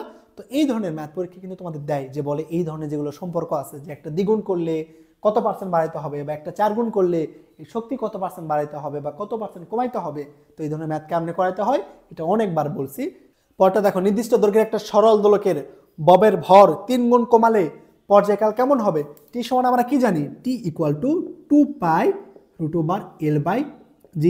পর্যায়কাল কার কার উপর ডিপেন্ড করতেছে দেখো তো, পর্যায়কাল ডিপেন্ড করতেছে আমাদের কার্যকর দৈর্ঘ্য এবং অভিকর্ষ ত্বরণের উপর ডিপেন্ড করতেছে। অর্থাৎ আমরা ভর যাই করি না কেন, ভর আমরা যতই পরিবর্তন করি, আমাদের পর্যায়কাল বা দোলনকাল কোনোই চেঞ্জ হবে না। তাহলে কি হবে বলো তো, অ্যান্সার অপরিবর্তিত থাকবে। বুঝছো না? পরটা দেখো কি বলতেছে, সরল সন্ধিত গতিসম্পন্ন একটা কণার সমীকরণ দেওয়া আছে, y = 10 sin ωt plus delta. পর্যায়কাল 4 সেকেন্ড হইলে কৌণিক কম্পাঙ্ক নির্ণয় করতে বলতেছে। তো কৌণিক কম্পাঙ্ক সমান আমরা কি জানি বলতো, ওমেগা না? কৌণিক কম্পাঙ্ক সমান আমরা কি জানি, ওমেগা। তো কোশ্চেনে কি বের করতে বলতেছে, কৌণিক কম্পাঙ্ক বের করতে বলতেছে, তাই না? কৌণিক কম্পাঙ্ক সমান আমরা কি জানি, ওমেগা = কি 2π/t। ওমেগা = আমরা কি জানি 2π/t। ওমেগার মান বের করতে বলতেছে। দেখো তো এখানে পর্যায়কাল কি দেওয়া আছে, হ্যাঁ পর্যায়কাল দেওয়া আছে, কত 4 সেকেন্ড। তাহলে কি হবে 2π/t এর মান কত 4, 2 দ্বারা 4 কে কাটো কত, তার মানে π/2। অ্যান্সার কত হবে π/2। π/2 কে আমাদের অপশানে আছে না, আমাদের π/2 অপশানে নাই। তাহলে আমরা এটাকে একটু ভাঙাই, পাইয়ের মান কত 3.14 ডিভাইডেড বাই 2। তাহলে 2 দ্বারা যখন 3কে ভাগ দিবা কত হবে বলো তো, 2 দ্বারা 3কে ভাগ দিলে হবে আমাদের 1 পয়েন্ট সামথিং, অর্থাৎ 1 এর চেয়ে একটু বড় হবে। 1 এর চেয়ে একটু বড় অপশান আমাদের কোনটা আছে দেখো তো, একটাই আছে, সি নাম্বার, কত 1.57। বুঝছো, 2 দ্বারা 3.14কে ভাগ দিতে হবে, অর্থাৎ আমরা বুঝতেছি অ্যান্সার কত হবে 1 এর চেয়ে একটু বড়। কারণ 2 দ্বারা 3কে ভাগ দাও কত 1, এরপরে দশমিক আছে না, অর্থাৎ 1 এর চেয়ে একটু বড় হবে। তাহলে আমাদের 1 এর চেয়ে একটু বড় অপশান কোনটা আছে, সি নাম্বারে। বুঝছো কি, দেখো এই ম্যাথে তোমার একটা সমীকরণ দেওয়া আছে, জাস্ট তোমাকে এটা কনফিউজ করার জন্য দিয়েছে, এটা আমাদের লাগতেইছে না, কারণ আমরা কৌণিক কম্পাঙ্ক সমান জানি ওমেগা = 2π/t। টি এর মান দেওয়া আছে পর্যায়কাল 4, বসাই দাও, যোগ বিয়োগ করো, শেষ। বুঝছো, একটা সরল সন্ধিত বস্তু কণার গতির সমীকরণ দেওয়া আছে, x = a sin ωt। উহার ত্বরণ কত। আমরা ত্বরণ সমান কি শিখছিলাম বলতো, a = কি ছিল -ω² x, তাই না? এটা আমাদের কি ছিল, ত্বরণ নির্ণয় সূত্র। আর সর্বোচ্চ ত্বরণ নির্ণয় সূত্র a = -ω²a। সামনে এখানে মাইনাস কিসের জন্য আসলো, কারণ এটা দিক বিপরীত বোঝায়। আমরা সর্বোচ্চ বিন্দুতে যখন যাই তখন ত্বরণটা কি হয়, বলের ঠিক বিপরীত দিকে হয়, এই জন্য আমাদের ত্বরণের সামনে মাইনাস দিতে হয় এখানে। অ্যান্সারটা তাহলে কোনটা হবে, a = -ω²x। বুঝছো না, এটা আমাদের ত্বরণ নির্ণয় সূত্র, a = -ω²x। এবার বলো বাচ্চারা, মহাকাশে একটা সেকেন্ড দোলকের কম্পাঙ্ক কত হবে। আমরা কি জানি, মহাকাশে অভিকর্ষ ত্বরণ জি এর মান কত 0। তো জি এর মান 0 হইলে আমাদের কি হয় বলতো, অসীম হয়, তাই না? কি অসীম হয়, পর্যায়কাল অসীম হয়, কম্পাঙ্ক কিন্তু অসীম হয় না। মনে রাখবা, টি = আমরা কি জানি 2π√L/G। মহাকাশে গেছে মানে কি, জি এর মান 0, জি এর মান 0 হলে এটা কি হবে, অসীম হবে। কি অসীম, পর্যায়কাল অসীম। কৌণিক কম্পাঙ্ক, কম্পাঙ্ক সমান আমরা কি জানি বলতো, f = কি 1/t। f = আমরা কি জানি 1/t। তাহলে দেখো তো 1, টি এর মান কত ইনফিনিটি। তো 1/∞, কোনো কিছু বাই ইনফিনিটি কি হয় 0 হয়, কোনো কিছু বাই ইনফিনিটি কি হয় 0 হয়। অর্থাৎ আমরা মহাকাশে গেলে আমাদের কৌণিক কম্পাঙ্ক কত হবে 0 হবে, তাহলে 0 হার্জ। এটা খুব ভালো করে মনে রাখবা যে কি, আমরা যদি পৃথিবীর কেন্দ্রে বা মহাকাশে যাই তাহলে পর্যায়কাল আমাদের অসীম হয়, কিন্তু কম্পাঙ্ক যেটা, কম্পাঙ্ক আমাদের কি হয় 0 হয়। কারণ কম্পাঙ্ক f সমান কি জানি 1/t। টি এর মান ইনফিনিটি হলে কম্পাঙ্ক কি হবে 0। 1/∞ সমান আমরা কি জানি 0 জানি। এটা কিন্তু অধিকাংশই পোলাপান ভুল করে। তো আশা করি তোমরা এটা ভুল করবা না পরীক্ষায় আসলে। দেখো এই এমসিকিউটা দেখো, সরল সন্ধিত গতিসম্পন্ন কোনো কণার গতিপথের মধ্যে কোন অবস্থানের জন্য কোনটা সঠিক। আমরা শিখছি না কোন অবস্থানে কি হয়, একটা সরল সন্ধিত কণা যদি পেন্ডুলাম ধরো তাহলে যখন এইরকম আমরা সর্বোচ্চ অবস্থানে অর্থাৎ বিস্তারে যাই, বিস্তার মানে কি সর্বোচ্চ অবস্থানে, বিস্তারে কি হয় বেগ শূন্য, তাই না, বিস্তারে বেগ শূন্য এবং ত্বরণ সর্বোচ্চ। বস্তুটা যখন যত নিচে নামতেছে বেগ কি হচ্ছে বলতো, বেগ আস্তে আস্তে বাড়তেছে। সাম্যাবস্থানে এসে বেগ সর্বোচ্চ এবং ত্বরণ শূন্য। তো এইখানে ত্বরণ শূন্য বেগ সর্বোচ্চ, বস্তুটা যে একটা বেগ লাভ করলো সাম্যাবস্থানে এসে এই বেগটা নিয়ে উপরে যাবে, যত উপরে যাবে অভিকর্ষ ত্বরণ তত নিচে টানবে, অর্থাৎ বেগের পরিমাণ আস্তে আস্তে কমতে থাকবে, কমতে কমতে এই বিস্তারে গিয়ে বেগ শূন্য হবে, ত্বরণটা সর্বোচ্চ হবে। আবার এই ত্বরণ নিয়ে বস্তুটা আবার বিপরীত দিকে আসতে থাকবে, এইভাবে চলতেই থাকবে। তাহলে অ্যান্সার কোনটা হবে বলতো, আমাদের মধ্য অবস্থান। মধ্য অবস্থানে মানে কি, সাম্যাবস্থানে আমাদের কি সর্বোচ্চ বলতো, বেগ সর্বোচ্চ, তাই না, বেগ সর্বোচ্চ বলেই তো আমাদের কি করে এটা সামনের দিকে যাওয়া শুরু করে, তার মানে সাম্যাবস্থানে বেগ সর্বোচ্চ এবং ত্বরণ কি সর্বনিম্ন। দেখো তো, তাহলে সাম্যাবস্থানে আমাদের কি বলতো, সাম্যাবস্থানে কি সর্বোচ্চ, বেগ সর্বোচ্চ এবং ত্বরণ কি সর্বনিম্ন, ত্বরণ সর্বনিম্ন বেগ সর্বোচ্চ এবং সরণ কি বলতো, সাম্যাবস্থানে সরণ কি, সরণ ও সর্বনিম্ন না, সরণ কি সাম্যাবস্থানে সরণ কি হবে শূন্য, সাম্যাবস্থানে সরণ শূন্য হয়, আমরা জানি এটা। তাহলে কি হবে, সরণ সর্বনিম্ন, বেগ কি বেগ সর্বোচ্চ। তাহলে অ্যান্সার কোনটা হবে, বি নাম্বার, বেগ সর্বাধিক সরণ সর্বনিম্ন। আশা করি বুঝছো। দেখো পরের প্রশ্নে কি বলতেছে, এম ভরের একটা বস্তু একটা অনুভূমিক স্প্রিং এর সাথে সংযুক্ত আছে, স্প্রিংটা এ পরিমাণে প্রসারিত করে ছেড়ে দেওয়া হলো, এটি টি পর্যায়কাল নিয়ে ঘর্ষণহীন তলে স্পন্দিত হতে থাকলো। যদি বস্তুর ভর 4m করা হয় তবে নতুন পর্যায়কাল কত হবে। সহজ কথায় একটা স্প্রিং এর সাথে একটা বস্তু ঝোলানো আছে, সেই বস্তুটার ভর কত m, এবার ভরটা আমরা যদি 4m করি পর্যায়কাল কত হবে। তো আমরা কি জানি বলতো, টির সাথে আমাদের বস্তুর ভরের সম্পর্ক কি, টি ইকুয়াল টু 2π√, কি আমরা শিখছি বলতো m/g না, টি ইকুয়াল টু কি 2π√m/g। এখান থেকে আমরা কি লিখতে পারবো, এখান থেকে লিখতে পারবো টি এর সাথে m এর সম্পর্ক কি আমাদের কি বলতো সমানুপাতিক না, তাহলে আমার কি প্রয়োজন, টি এর মান প্রয়োজন, টি এর মান প্রয়োজন। তাহলে টি প্রাইম সমান লিখতে পারবো, সমানুপাতিক উঠাই দিব, দিয়ে টি লিখবো, লিখে কি করবো √m, তাই না, হ্যাঁ। তাহলে এখান থেকে টি হবে, এম এর মান কি করছে বলতো 4m করছে, আগে ছিল 4, আগে ছিল m, এখন কত করছি 4m, তার মানে m এর মান কত বসাই দিবে, এখানে 4 বসাই দিবা। তাহলে টি 4 এর উপর রুট করো কত হবে 2, তাহলে 2t। তাহলে এখনকার পর্যায়কাল, নতুন পর্যায়কাল কি হবে বলতো, আগের দ্বিগুণ হবে। বুঝছো কি, নতুন পর্যায়কাল কত হবে আমাদের 2t, অর্থাৎ আগের দ্বিগুণ। অ্যান্সার তাহলে আমাদের কি হবে, এ নাম্বারটা। আশা করি তোমাদের বুঝাইতে পারছি যে এই ম্যাথগুলো কিভাবে করতে হয়। দেখো এই সেম টাইপের ম্যাথ আমাদের বারবার আসতেছে, একটা দ্বিগুণ করলে, একটা 4 গুণ করলে, আর একটা অর্ধেক করলে কেমন হবে সেইটা। আশা করি এতক্ষণে অন্তত তোমার ক্লিয়ার হওয়ার কথা। তুমি যদি আমার আগের লেকচারগুলো করো, আগের লেকচার এই টাইপের ম্যাথ আমি 8-10টার মতো করাইছি, আবার এই অধ্যায়েও 3-4টা অলরেডি করে ফেলছি। তো আশা করি এই ধরনের ম্যাথ আসলে তোমরা ভুল করবা না। লেকচারে তোমাকে যা করাইছি সেইটা যদি তুমি জাস্ট প্র্যাকটিস করো, তাও তোমার এই প্রসেসটা এতক্ষণে মুখস্থ হওয়ার কথা।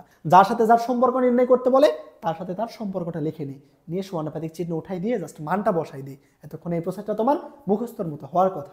দেখো পরের ম্যাথে কি বলতেছে, 50 সেন্টিমিটার দীর্ঘ একটা সরল দোলক প্রতি মিনিটে 40 বার দোলন দিই, যদি 200 সেন্টিমিটার করা হয় দৈর্ঘ্য, তবে 60 বার দোলন দিতে কত সময় লাগবে। দেখো কার কার মান দেওয়া আছে একটু আমরা লিখে নিই। প্রথম সরল দোলকের কি দেওয়া আছে, দৈর্ঘ্য L1 সমান 50 সেন্টিমিটার, তাই না। দ্বিতীয়টার দৈর্ঘ্য কত করতে বলতেছে, যখন 200 সেন্টিমিটার করব, 200 সেন্টিমিটার যখন করব তখন আমাদের বলতেছে, আমরা কি জানি বলতো পর্যায়কালটা কি, একটা দোলন দিতে, একটা পূর্ণ দোলন দিতে যেই সময় লাগে সেটা কি পর্যায়কাল, তাই না।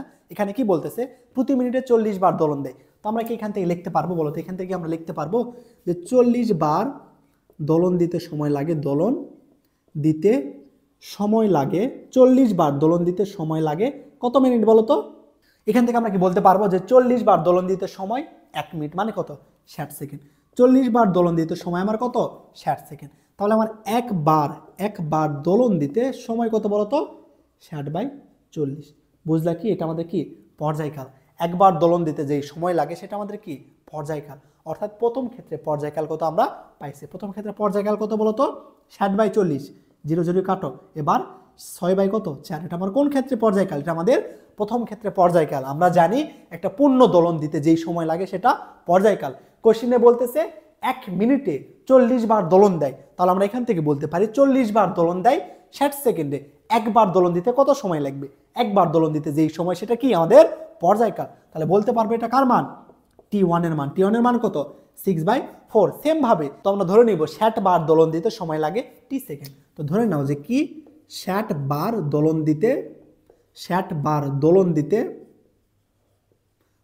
দিতে সময় টি সেকেন্ড। আমরা কি ধরে নিলাম যে 60 বার দোলন দিতে আমার সময় লাগবে টি সেকেন্ড। তাহলে আমরা এখান থেকে বলবো যে আমার একবার দোলন দিতে সময় লাগবে কত বলতো, টি বাই 60। বুঝলা কি? তাহলে আমার একবার দোলন দিতে সময় কত, সেটা টি বাই 60। এটা কোন ক্ষেত্রে সময়? এটা আমাদের দ্বিতীয় ক্ষেত্রে দোলনকাল। তাহলে আমরা বলতে পারবো না এটা যে দ্বিতীয় ক্ষেত্রে দোলনকাল আমাদের কত, টি বাই 60। আমরা কি জানি একবার দোলন দিতে যেই সময় সেটা আমাদের কি দোলনকাল বা পর্যায়কাল, তাই না? তাহলে প্রথম ক্ষেত্রে দেখতেছিলাম 40 বার দোলন দিতে সময় লাগতেছিল 60 সেকেন্ড। একবার দোলন দিতে কত সময় লাগবে সেটা আমাদের কি প্রথম ক্ষেত্রের পর্যায়কাল। আমরা জানি একবার দোলন দিতে যেই সময় লাগে সেটা পর্যায়কাল। তাহলে প্রথম ক্ষেত্রে পর্যায়কাল টি1 এর মান পাইছি, দ্বিতীয় ক্ষেত্রে পর্যায়কাল টি2 এর মান আমরা কি করছি, পাইছি না? এবার সূত্র বসাই দিব। দেখো আমরা কি জানতাম, টি2 বাই টি1 ইকুয়াল টু কি বলতো, √/L2 বাই L1। জাস্ট এবার কি করবা, মান বসাই দিবা। দেখো তো টি2 এর মান কত, টি2 এর মান কত, আমরা টি বাই 60 ধরছি। টি2 এর মান কত, টি বাই 60, এবং টি1 এর মান কত 6/4। জাস্ট এবার কি করতেছ, মান বসাই দিচ্ছ। L2 মানে কি, দ্বিতীয় ক্ষেত্রে দৈর্ঘ্য কত দেখো তো 200, বসাই দাও 200। L1 মান প্রথম ক্ষেত্রে দৈর্ঘ্য কত 50, বসাই দাও। 0 0 কাটো, 5 দ্বারা বেশি কাটলে কত 4, 4 এর উপর রুট করলে কত হবে ভাইয়া 2 হবে। 4 এর উপর রুট করলে কত 2। এইখানে কি করবা এবার, দেখো এইখানে এবার কাটাকাটি করবো, তাই না? তো কাটাকাটি করার আগে এটাকে একটু সুন্দর করে লিখি, টি বাই 60 ইন্টু 4কে উপরে পাঠাই দিই, 4কে উপরে পাঠাই দেয়, 6কে কি করবো নিচে লিখবো। এবার দেখো তো কাটাকাটি করো, যে 2 দ্বারা 4কে কাটো কত 2, 2 দ্বারা 6কে কাটলে 3, 2 দ্বারা 60কে কাটো কত 30। তাহলে এখানে দেখা যাচ্ছে আমাদের বাম দিকে বের হচ্ছে 30/90 ইকুয়াল টু কত 2, তাই না? টি/90 ইকুয়াল টু 2। কি করলাম, সাধারণভাবে কাটাকাটি করলাম, করে দেখতেছি টি/90। তোমার কার মান প্রয়োজন, টি এর মান। তাহলে এখান থেকে আমরা বলতে পারবো টি সমান 90 গুণন 2 অর্থাৎ 180 সেকেন্ড। বুঝলা কি কোশ্চিন? এটা কিন্তু একটু কনসেপচুয়াল কোশ্চেন ছিল, যে কত সময় লাগতেছে আমার 180 সেকেন্ড সময় লাগবে কি করতে, 60 বার দোলন দিতে আমার 180 সেকেন্ড সময় লাগবে। 180 কি অপশানে আছে, এ নাম্বারে আসে। দেখো কোশ্চেনটা ভালো করে বোঝো, কি বলতেছিল, 50 সেন্টিমিটার দীর্ঘ একটা সরল দোলক প্রতি মিনিটে 40 বার দোল দিতে পারে। যদি এর দৈর্ঘ্য 200 সেন্টিমিটার করা হয় তাহলে 60 বার দোল দিতে কত সময় লাগবে। ওকে বুঝছো না? লিখে নিলাম প্রথম দোলকের দৈর্ঘ্য, দ্বিতীয় ক্ষেত্রে দোলকের দৈর্ঘ্য দেওয়া আছে 200 সেন্টিমিটার। এবার কোশ্চেনে বলে দিচ্ছে 40 বার দোলন দিতে সময় লাগে 60 সেকেন্ড। তো লিখে নিলাম 40 বার দোল দিতে সময় লাগে 60 সেকেন্ড। আর আমরা জানি একবার দোল দিতে যেই সময় সেটা কি পর্যায়কাল। তাহলে বলতে পারবো একবার দোল দিতে সময় লাগে 60/40। এবার উপর নিচে কাটাকাটি করে দেখতেছি, প্রথম ক্ষেত্রে পর্যায়কাল 6/4, দ্বিতীয় ক্ষেত্রে আমাকে প্রশ্নে বলে দিছে 60 বার দোল দিতে কত সময় লাগবে। তো ধরে নিব আমরা 60 বার দোল দিতে টি সেকেন্ড সময় লাগে। তো ধরে নিলাম 60 বার দোলন দিতে টি সেকেন্ড সময় লাগে। তাহলে একবার দোল দিতে যেই সময় সেটা আমাদের কি পর্যায়কাল। তাহলে একবার দোল দিতে যেই সময় সেটা আমাদের পর্যায়কাল টি2। এবার আমরা জানি টি2/t1 ইকুয়াল টু √/L2/L1। জাস্ট এখানে মান বসাই দিলাম, টি2 সমান কত টি/60, টি1 সমান 6/4, L2 এর মান কত 200, L1 এর মান 50। কাটাকাটি করে জাস্ট জেনারেল ক্যালকুলেশন করলাম, করে দেখতেছি আমাদের টি এর মান আসতেছে 180 সেকেন্ড, অর্থাৎ আমাদের সময় কত লাগবে 180 সেকেন্ড। বুঝছো না? আশা করি তোমাদের ক্লিয়ার করতে পারছি এটা। সরল স্পন্দিত স্পন্দনে বিস্তার এ হলে স্পন্দিত কণার বিভব শক্তি সর্বোচ্চ হবে যখন, অর্থাৎ কি বলতেছে যে বিভব শক্তি সর্বোচ্চ কখন হয় বলতো, একটা সরল স্পন্দিত কণার বিভব শক্তি সর্বোচ্চ কখন হয়। আচ্ছা, বেগ সর্বোচ্চ কখন হয় বলতো? বেগ আমরা সর্বোচ্চ কোথায় পাই, যখন সাম্য অবস্থায় আসে তখন আমরা বেগ কি পাই, সর্বোচ্চ পাই। এবং ত্বরণ সর্বোচ্চ কোথায় পাই, যখন বিস্তারে যায়, অর্থাৎ বিস্তারে গেলে আমাদের কি হয়, ত্বরণ সর্বোচ্চ এবং এখানে বেগ শূন্য। বেগ শূন্য, তাই আমাদের কণাটা এখানে থেমে যায়, গিয়ে বিপরীত দিকে আসা শুরু করে, অর্থাৎ আমাদের ঠিক বিস্তারে গিয়ে আমাদের বেগ শূন্য হয়, ত্বরণ সর্বোচ্চ। ত্বরণ সর্বোচ্চ অর্থাৎ আমাদের কি ওইখানে বিভব শক্তি সর্বোচ্চ। বুঝছো? তাহলে বিভব শক্তি সর্বোচ্চ কোথায়, আমাদের বিস্তারে গিয়ে। আর গতি শক্তি সর্বোচ্চ কোথায় বলতো, সাম্য অবস্থানে গিয়ে। মনে রাখবে এটা। তাহলে অ্যান্সার কোনটা হবে আমাদের, এ নাম্বার অ্যান্সার। ওকে, দেখো তো পরের এমসিকিউতে কি বলতেছে, সাম্য অবস্থান থেকে একটা সরল দোল গতিসম্পন্ন কণার কি পরিমাণ সরণ হইলে কণাটির বেগ সর্বোচ্চ বেগের অর্ধেক হবে। বুঝছো কি? আরেকবার দেখো, যে সাম্য অবস্থান থেকে একটা সরল দোল গতিসম্পন্ন কণার কি পরিমাণ সরণ হলে, অর্থাৎ আবার সরণ চাচ্ছে, বলতেছে সরণ কি পরিমাণে হইলে কণাটির বেগ সর্বোচ্চ বেগের কি হবে, অর্ধেক হবে। অর্থাৎ আমাদের সরণ কত হইলে কোনো কণার বেগ ভি হবে কি সর্বোচ্চ বেগের অর্ধেক। বুঝছো? কোশ্চেনে বলতেছে যে সরণ কি পরিমাণে হইলে কোনো কণার বেগ ভি এর সর্বোচ্চ বেগের অর্ধেক হবে। তো আমরা ভি সমান কি জানি বলতো, আমরা ভি সমান কি জানি, এখানে লিখে দাও। ভি সমান আমরা কি জানি, ভি ইকুয়াল টু আমরা জানি omega into root over square minus x square. এটা আমাদের কি কোন কোণার এক্স সরণে তার বেগ নির্ণয় সূত্র এটা, V equal to omega into root over square minus x square. Okay, এবার equal to half into V max, সর্বোচ্চ বেগ নির্ণয়ের সূত্র কি বলতো? ভি ম্যাক্স ইকুয়াল টু আমরা জানি ওমেগা ইন্টু এ, সর্বোচ্চ বেগ নির্ণয়ের সূত্র ওমেগা ইন্টু এ। এবার দেখো তো এই পাশে ওমেগা এই পাশে ওমেগা কাটো, এবার কি করবা এই রুটকে ওই পাশে উঠাই দাও। রুটকে যদি আমরা ওই পাশে উঠাই দেই তাহলে কি হবে A square minus x square equal to 1/2 এর উপর স্কোয়ার করলে কত হবে 4 ইন্টু এর উপর স্কোয়ার। বুঝলা, রুটটাকে ওই পাশে উঠাই দিলাম। এবার জাস্ট জেনারেল ক্যালকুলেশন করব। আমরা এ স্কোয়ারটাকে এই পাশে নিয়ে আসবো, এক্স স্কোয়ারকে ওই পাশে নিয়ে যাব। ওকে, তাইলে দেখো তো এ স্কোয়ার মাইনাস 1/4 এ স্কোয়ার, 1/4 এ স্কোয়ার এই পাশে প্লাস ছিল, এই পাশে এসে মাইনাস, এবং এক্স স্কোয়ার এই পাশে গিয়ে প্লাস। এবার এখান থেকে কি করবা বিয়োগ করবা। দেখো তো 4 থেকে স্কোয়ার বাদ দিলে আমাদের কি হবে 3 স্কোয়ার ইকুয়াল টু কি এক্স স্কোয়ার, তাই না? আমার কার মান প্রয়োজন? সরণ প্রয়োজন, অর্থাৎ এক্স প্রয়োজন। তাহলে এইখান থেকে আমরা লিখতে পারি x equal to plus minus, দেখো তো এর উপর কি করবা রুট করবা 3 স্কোয়ার ডিভাইডেড বাই 4, অর্থাৎ প্লাস মাইনাস 3 এর উপর রুট করলে কত √3, তাই না? 4 এর উপর রুট করলে কত 2 স্কোয়ার, স্কোয়ারের উপর রুট করলে কত হবে এ। এখান থেকে আমরা বলতে পারি কোনো বস্তুর সরণে X equal to plus minus √3/2 A. তাহলে আমাদের অ্যান্সার কোনটা হবে? দেখো তো এটা আমাদের অপশানে কি আছে? হ্যাঁ, ডি নাম্বারে আছে। বুঝছো যে কোশ্চেনে বলতেছিল যে সরণ কত হইলে কোনো বস্তুর বেগ সর্বোচ্চ বেগের অর্ধেক হবে, অর্থাৎ সরণ কত দূরত্বে তুমি গেলে কোন একটা বস্তুর বেগ পাবো যেটা সেটা সর্বোচ্চ বেগের অর্ধেক হবে। তো আমরা তো প্রশ্নের শর্ত থেকে ভি সমান লিখলাম হাফ ইন্টু ভি ম্যাক্স। এবার ভি সমান আমরা যেটা জানি omega into root over square minus x square বসাই দিলাম, দেন ভি ম্যাক্স সমান আমরা জানি ওমেগা এ, বসাই দিয়ে জাস্ট জেনারেল ক্যালকুলেশন করলাম। তার মানে আমরা বুঝলাম যে সরণ যখন আমাদের প্লাস মাইনাস √3/2 এ হবে, অর্থাৎ আমাদের বিস্তারের √3/2 গুণ হবে, তখন ওই বস্তুটার যে কোনো বস্তুর বেগ এর সর্বোচ্চ বেগের অর্ধেক হবে। এই প্রশ্নটা কিন্তু অনেক অনেক বেশি গুরুত্বপূর্ণ। তো চাইলে অ্যান্সারটা এভাবে মনে রাখতে পারো যে কোনো বস্তুর বেগ এর সর্বোচ্চ বেগের অর্ধেক তখনই হবে যখন এর সরণ বিস্তারের √3/2 গুণ হবে। কেমন?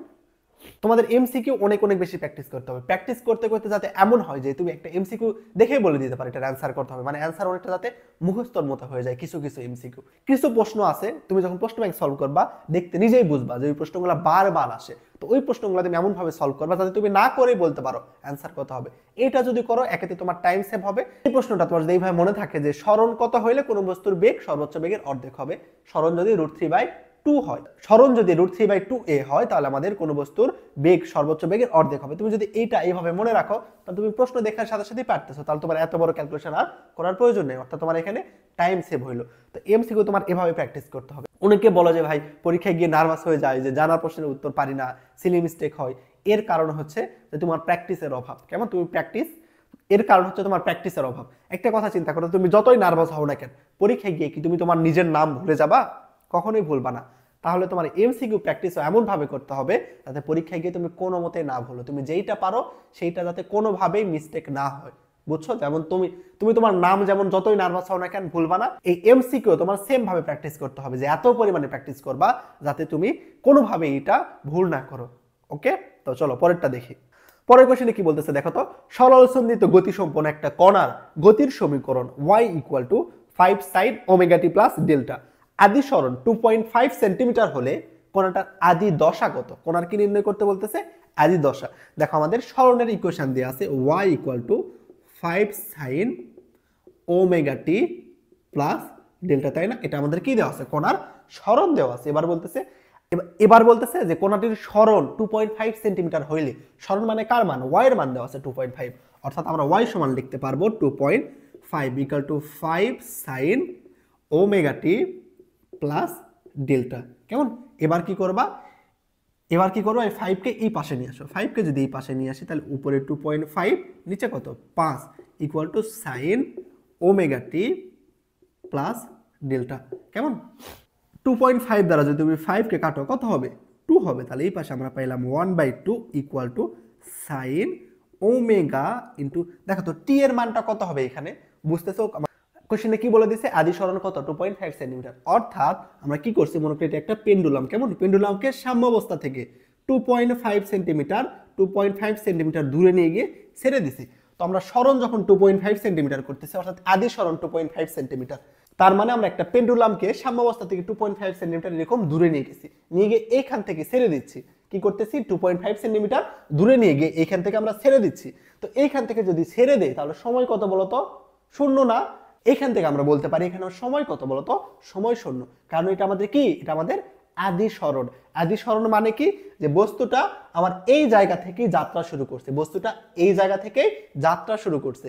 বস্তুটা যদি এই জায়গা থেকে যাত্রা শুরু করে তাহলে সময়ের পরিমাণ কি হবে? অবশ্যই শূন্য হবে। বুঝছো যে আদি সরণ বলে দিচ্ছে, অর্থাৎ বস্তুটাকে 2.5 সেন্টিমিটার দূরে নিয়ে গিয়ে ওইখান থেকে আমরা ছেড়ে দিছি। তার মানে এইখানে আমাদের সময় কত?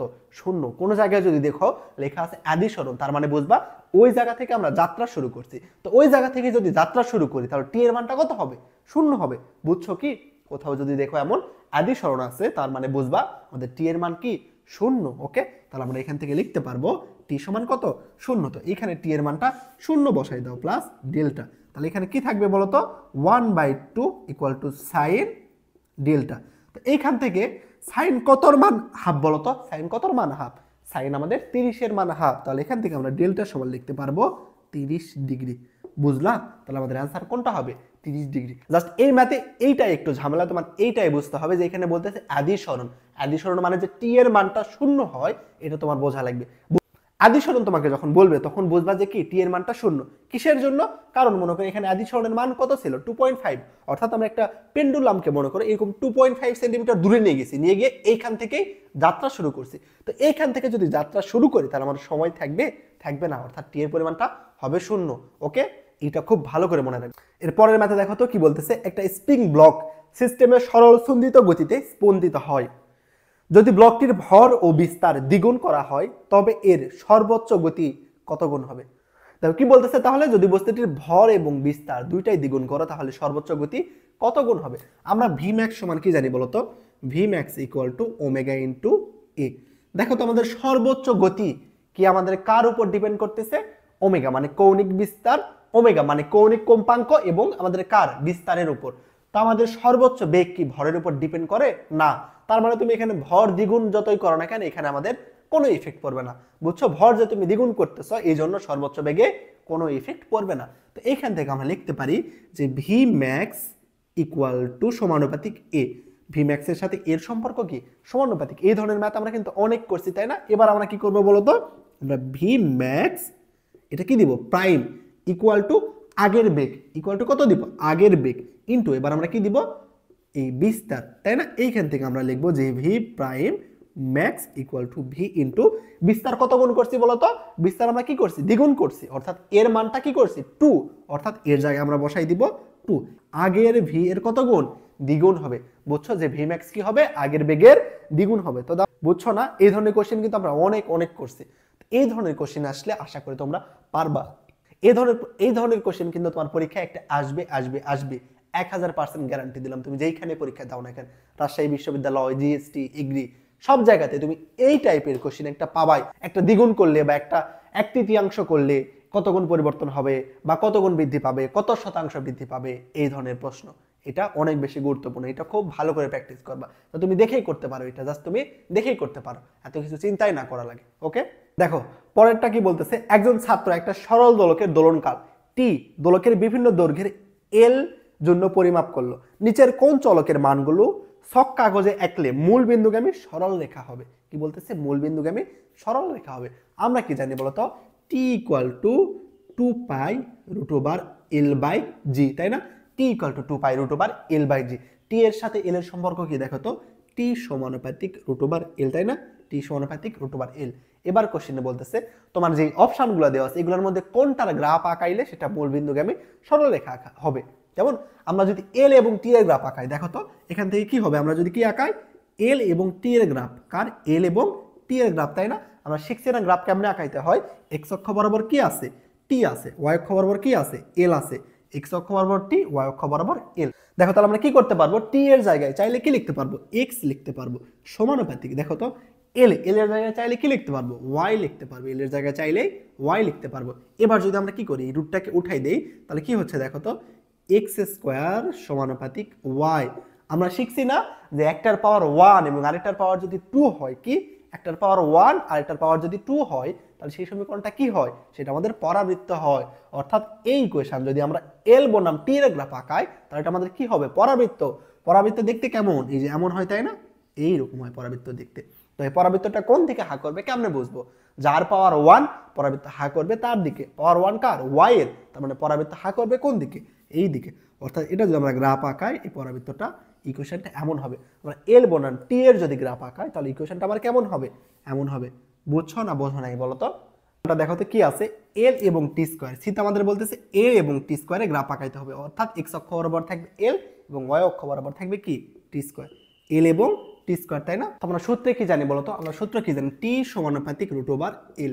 টি সমানুপাতিক আমরা কি জানি, রুট ওভার এল। একে যদি আমরা টি স্কোয়ার করে দেই তাহলে এটা হবে এল, তাই না? আমরা কি দেখতেছি, এক্স অক্ষ বরাবর কে আছে, টি, এক্স অক্ষ বরাবর আছে টি, তাইলে আমরা টি স্কোয়ার যেখানে আছে সেখানে চাইলে এক্স বসাই দিতে পারবো। সমানুপাতিক ওয়াই অক্ষ বরাবর কে আছে বলতো, এল, তার মানে আমাদের এল যেখানে আছে সেখানে চাইলে আমরা ওয়াই বসাই দিতে পারবো। এবার দেখো তো এক্স এবং ওয়াই এর পাওয়ার কত হয়েছে, 1 না? আমরা কি জানি, এক্স এর পাওয়ার এবং ওয়াই এর পাওয়ার যদি 1 হয়, এক্স এর পাওয়ার এবং ওয়াই এর পাওয়ার 1 হলে সেটা কি হয়, একটা মূলবিন্দুগামী সরল রেখা। অর্থাৎ আমাদের এল এবং টি স্কোয়ার এই সমীকরণটা আমাদের কি হবে, মূলবিন্দুগামী সরল রেখা। বুঝছো? তো আমাদের অ্যান্সার কোনটা হবে, সি নাম্বারটা আমাদের অ্যান্সার হবে। এভাবে ব্যাকে সবগুলা চেক করে দেখবা যে কোনটার গ্রাফ কেমন হচ্ছে। ওকে, এরপরটা কি বলতেছে, একটা সরল দোলকের কার্যকরী দৈর্ঘ্য 100 সেন্টিমিটার এবং দোলনকাল 2 সেকেন্ড। কার্যকরী দৈর্ঘ্য 64 সেন্টিমিটার হইলে দোলনকাল কত সেকেন্ড হবে? আমরা একটা সূত্র জানতাম তাই না, টি2 বাই টি1 ইকুয়াল টু রুট ওভার কি, এল2 বাই এল1। টি2 বাই টি1 ইকুয়াল টু রুট ওভার এল2 বাই এল1। তো এখানে দেখো তো বলে দিচ্ছে কি, যে যখন কার্যকর দৈর্ঘ্য 64 সেন্টিমিটার তখন দোলনকাল কত, অর্থাৎ টি2 এর মান বের করতে হবে। কার মান, টি2 এর মান বের করতে হবে। দেখো প্রথমে টি1 এর মান দেওয়া আছে 2 সেকেন্ড, টি1 এর মান 2 সেকেন্ড, এবং প্রথমে দেওয়া আছে কার্যকর দৈর্ঘ্য অর্থাৎ এল1 দেওয়া আছে আমাদের কত, 100 সেন্টিমিটার। এল2 এর পরিমাণ কত দেওয়া আছে বলতো, 64 সেন্টিমিটার। এখন বলতেছে তোমার নতুন কার্যকর দৈর্ঘ্য কত, জাস্ট এখানে কি করবা, মান বসাই দিবা। টি2 এর মান বের করতে হবে, এটা কেমনই রাখো, টি1 এর মান 2 বসাই দাও, রুট ওভার এল2 মানে কত, 64, এল1 মানে 100, তাই না? এবার কি করবা দেখো তো, টি2 সমান আমরা কি লিখবো, এই 2টা ওই পাশে গিয়ে গুণ হবে, 2 ইন্টু এ দেখো 64-এর উপর যদি রুট করে কত হবে বলতো, 8, উপরে হবে 8, 100-এর উপর রুট করলে কত হবে, 10। অর্থাৎ এইখানে আমরা এখন যদি কাটাকাটি করি 2 দ্বারা 10কে কাটো কত হবে, 5, তাইলে পেয়েছি আমরা 8/5। তাহলে কত পাইলাম, 8/5। এবার 8কে তুমি 5 দ্বারা ভাগ দাও, 8কে 5 দ্বারা ভাগ দিলে কত হবে বলতো, 1 পয়েন্ট সামথিং। তাহলে দেখো আমাদের অ্যান্সার কোনটা হইতে পারে, 1 পয়েন্ট সামথিং। কিন্তু আমাদের অপশানে দেখো তো সবগুলো একের চেয়ে বড় আছে, তার মানে এটা আমার ক্যালকুলেশন এখন করতে হবে। কিভাবে করবা, 5 দ্বারা 8কে ভাগ দাও, 5 দ্বারা 8কে যদি ভাগ দাও কত হয়, 1, 5 হাতে থাকে কত, 3, 5 3-এর মধ্যে ভাগ যায় যায় না, একটা দশমিক নাও, 0 দাও, তাহলে কতবার যাচ্ছে দেখো তো, 30-এর মধ্যে 6, তাহলে আমাদের অ্যান্সার হবে কত দেখো তো, 1.6। 1.6 কি অপশানে আছে, হ্যাঁ সি নাম্বার আমাদের 1.6 অপশানে আছে। খুবই সহজ সূত্রের ম্যাথ। তোমাদের একটা সম্পর্ক লিখে দিয়েছিলাম না, টি2 বাই টি1 ইকুয়াল টু রুট ওভার এল2 বাই এল1 ইকুয়াল টু রুট ওভার জি1 বাই জি2 equal to R plus H by R equal to ৮৬,৪০০ ডিভাইডেড বাই ৮৬,৪০০ প্লাস মাইনাস এন। ওই সম্পর্কটা খুব খুব ভালো করে মনে রাখবা, ওইখান থেকে একটা এমসিকিউ আসার সম্ভাবনা অনেক বেশি। ওকে, জাস্ট ওই সম্পর্কটা মনে রাখবা, এরকম যে কোনো দুটো তোমার দেওয়া থাকবে ওইখান থেকে ভালো বের করতে বলবে। জাস্ট এই পরের ম্যাথটা দেখো কি বলতেছে, একটা স্প্রিং এর অগ্রভাগে 100 গ্রাম ভর ঝুলিয়ে দেওয়ায় 0.1 মিটার দৈর্ঘ্য বৃদ্ধি হলো। এ অবস্থা থেকে স্প্রিংটিকে টেনে আরো 2 গুণন 10⁻² মিটার বৃদ্ধি করে ছেড়ে দেওয়ায় বস্তুটির মোট শক্তি কত, মোট শক্তি নির্ণয় করতে বলছে। তার মানে স্প্রিং এর সঞ্চিত শক্তি, সঞ্চিত শক্তি সমান আমরা কি জানি বলতো, U equal to half K X square. স্প্রিংটা তুমি কতটুকু দৈর্ঘ্য বৃদ্ধি করছো বলতো, 2 গুণন 10⁻²।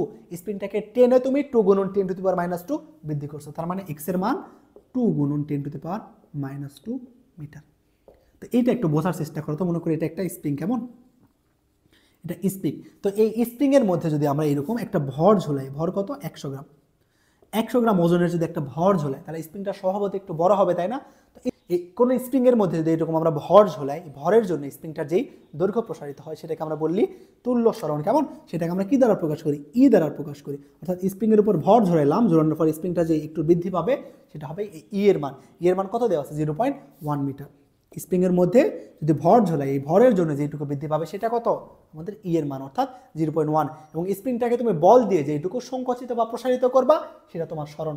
বুঝছো, এই জন্য এক্স এর মান 2 গুণন 10⁻², এবং আমাদের ই এর মান 0.1। তো এখানে একটা বিষয় চিন্তা করো তো, এখানে যখন তুমি একটা ভর ঝোলাবা, ভর ঝোলে কি হবে, ওজন তোমার কোন দিকে কাজ করবে, নিচের দিকে না, ডাব্লু তোমার কি কাজ করতেছে, নিচের দিকে, এবং স্প্রিং বল কোন দিকে কাজ করবে, স্প্রিং বল ঠিক উপরের দিকে কাজ করবে, এফ বল উপরের দিকে, ওজন নিচের দিকে। তো তোমাদের এফ বল উপরের দিকে কাজ করতেছে এবং ওজন কোন দিকে, এফ বল স্প্রিং বল উপরের দিকে কাজ করতেছে, ওজন ঠিক নিচের দিকে কাজ করতেছে, এই দুই বলের পরিমাণ কি সমান। তো স্প্রিং বল সমান আমরা কি লিখতে পারবো বলো, কে ইন্টু এক্স, এক্স এখানে কি ই না, তাহলে স্প্রিং বল সমান লিখতে পারবো কে ইন্টু ই, এবং বস্তুর ওজন কোন দিকে কাজ করতেছে, নিচের দিকে, তাহলে ডাব্লিউ ইকুয়াল টু এম জি লিখতে পারবো।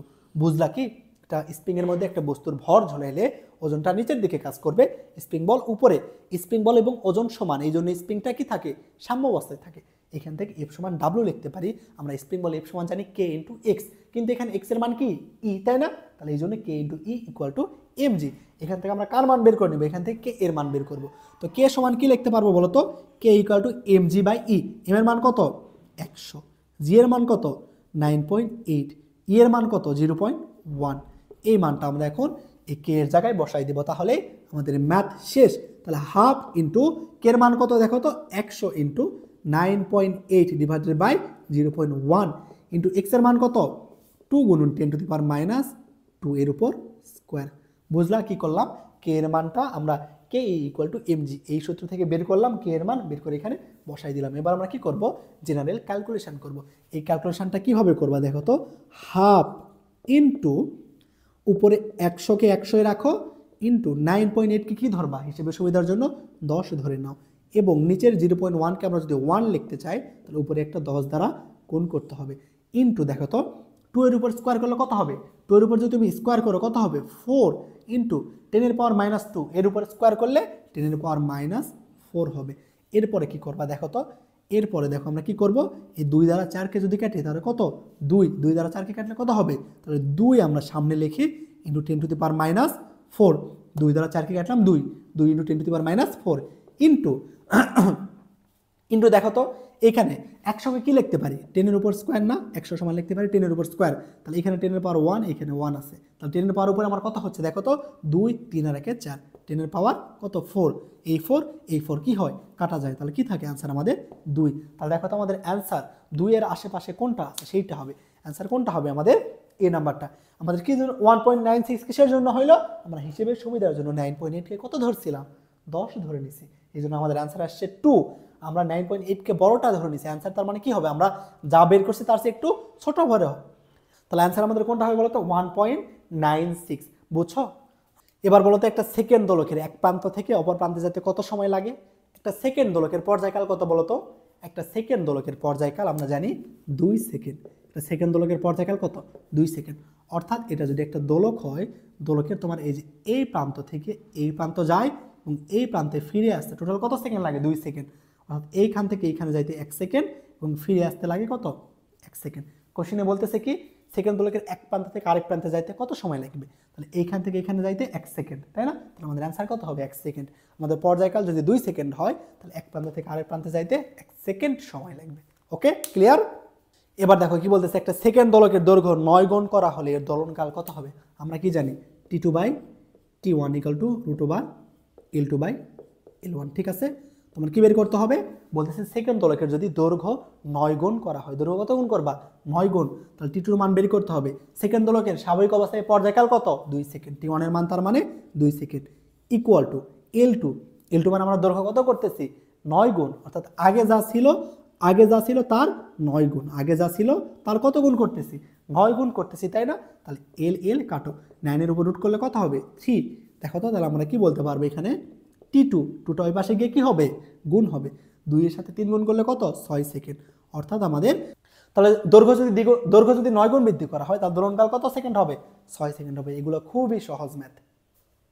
পরের ম্যাথ কি বলতেছে দেখো তো, গরমকালে একটা সেকেন্ড দোলকের দৈর্ঘ্য বৃদ্ধি পেল, এর ফলে দোলকটি দিনে 200 সেকেন্ড ধীরে চলে, পরবর্তীতে দোলকটির দোলনকাল কত হবে। তোমাদের একটা সূত্র দেখিয়ে দিয়েছিলাম না, যে T2/T1 = √L2/L1 = √G1/G2 = R+H/R = ৮৬,০০০ কত ৮৬,৪০০ ডিভাইডেড বাই ৮৬,৪০০ +-n, এরকম একটা সূত্র লিখে দিয়েছিলাম। মনে করো যে প্রথমে T2/T1 = √L2/L1 = √G1/G2 equal to ৮৬,৪০০ ডিভাইডেড বাই ৮৬,৪০০ প্লাস মাইনাস এন।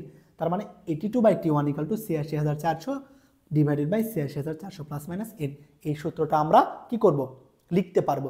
এই সূত্র কই থেকে আসছে, আশা করি তোমরা এটা একাডেমিকে দেখছো। তো এইখানে আমি সূত্র কই থেকে আসছে এটা দেখায় তোমাদের টাইম নষ্ট করবো না, সূত্রটা মনে রাখবা। এখানে ৮৬,৪০০ কিসের জন্য, কারণ একদিন সমান এখানে আমাদের একদিনের জন্য হিসাব করা হয়েছে, অর্থাৎ 24 ঘন্টা। 24 ঘন্টা সমান ৮৬,৪০০ সেকেন্ড। মনে রাখবা 24 ঘন্টা সমান কত, ৮৬,৪০০ সেকেন্ড। এই জন্য এখানে ৮৬,৪০০ সেকেন্ড হয়েছে। কোশ্চিনে তোমাকে যদি বলতো যে 1 ঘন্টা, তাহলে আমরা কি করতাম, 1 ঘন্টা সমান কত, ৩৬০০। তাহলে উপরে ৮৬,৪০০ এর জায়গায় ৩৬০০ এবং নিচেও ৩৬০০ বসাই দিতাম। কোশ্চিনে যদি বলতো 2 ঘন্টা, তাহলে 2 গুণন ৩৬০০ বসাই দিতাম উপরে নিচে। বুঝছো? তাহলে আমাকে কি বলতেছে, পরবর্তীত সেকেন্ড দোলকের দোলনকাল কত, তার মানে T2 এর মান। তো সেকেন্ড দোলক হইলে তার T1 এর মান কত বলতো, 2 সেকেন্ড। সেকেন্ড দোলকের দোলনকাল স্বাভাবিক অবস্থায় 2 সেকেন্ড ইকুয়াল টু উপরে কত, ৮৬,৪০০, কারণ আমার কি বলতেছে একদিনই, ডিভাইডেড বাই ৮৬,৪০০। এখানে প্লাস মাইনাস এন আছে, কেমন? তো প্লাস মাইনাস এন কখন কিভাবে ইউজ করবা দেখো, যখন বলবে যে ঘড়ি ফাস্ট চলবে, কি যখন বলবে ফাস্ট চলবে তখন প্লাস এন। ফাস্ট চলা মানে কি, জোরে যাওয়া, কেমন? ফাস্ট চললে কি করবা, বসাই দিবা প্লাস এন। যদি বলে স্লো চলে বা ধীরে চলে তখন কি বসাই দিবা, সূত্রে মাইনাস এন। প্রশ্ন যদি বলে ঘড়ি তোমাকে ফাস্ট চলতেছে তাহলে প্লাস এন। প্রশ্ন যদি বলে ঘড়ি ধীরে চলতেছে তাহলে কি বসাই দিবা, মাইনাস এন। কেমন? তাহলে আমাকে কি বসাই দিতে হবে, মাইনাস এন। এন এর মানটা কি, কত সেকেন্ড ধীরে বা জোরে চলে, এন এর মানটা কি কত সেকেন্ড ধীরে বা জোরে চলে সেইটা। তো কত সেকেন্ড ধীরে চলতেছে, 200, তাই না? তাহলে কত হবে আমাদের 200।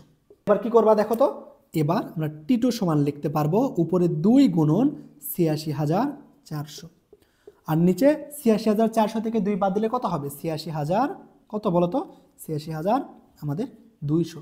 ৮৬,৪০০ থেকে 200 বাদ দিলে ৮৬,২০০। কেমন? তো আমরা ৮৬,২০০ এবং 400কে আমরা কি করব, কাটবো। ধরে নিব এই দুটার মান মোটামুটি সেম, এই দুটার মান কি মোটামুটি সেম। তাহলে আমাদের কত বের হবে, 2।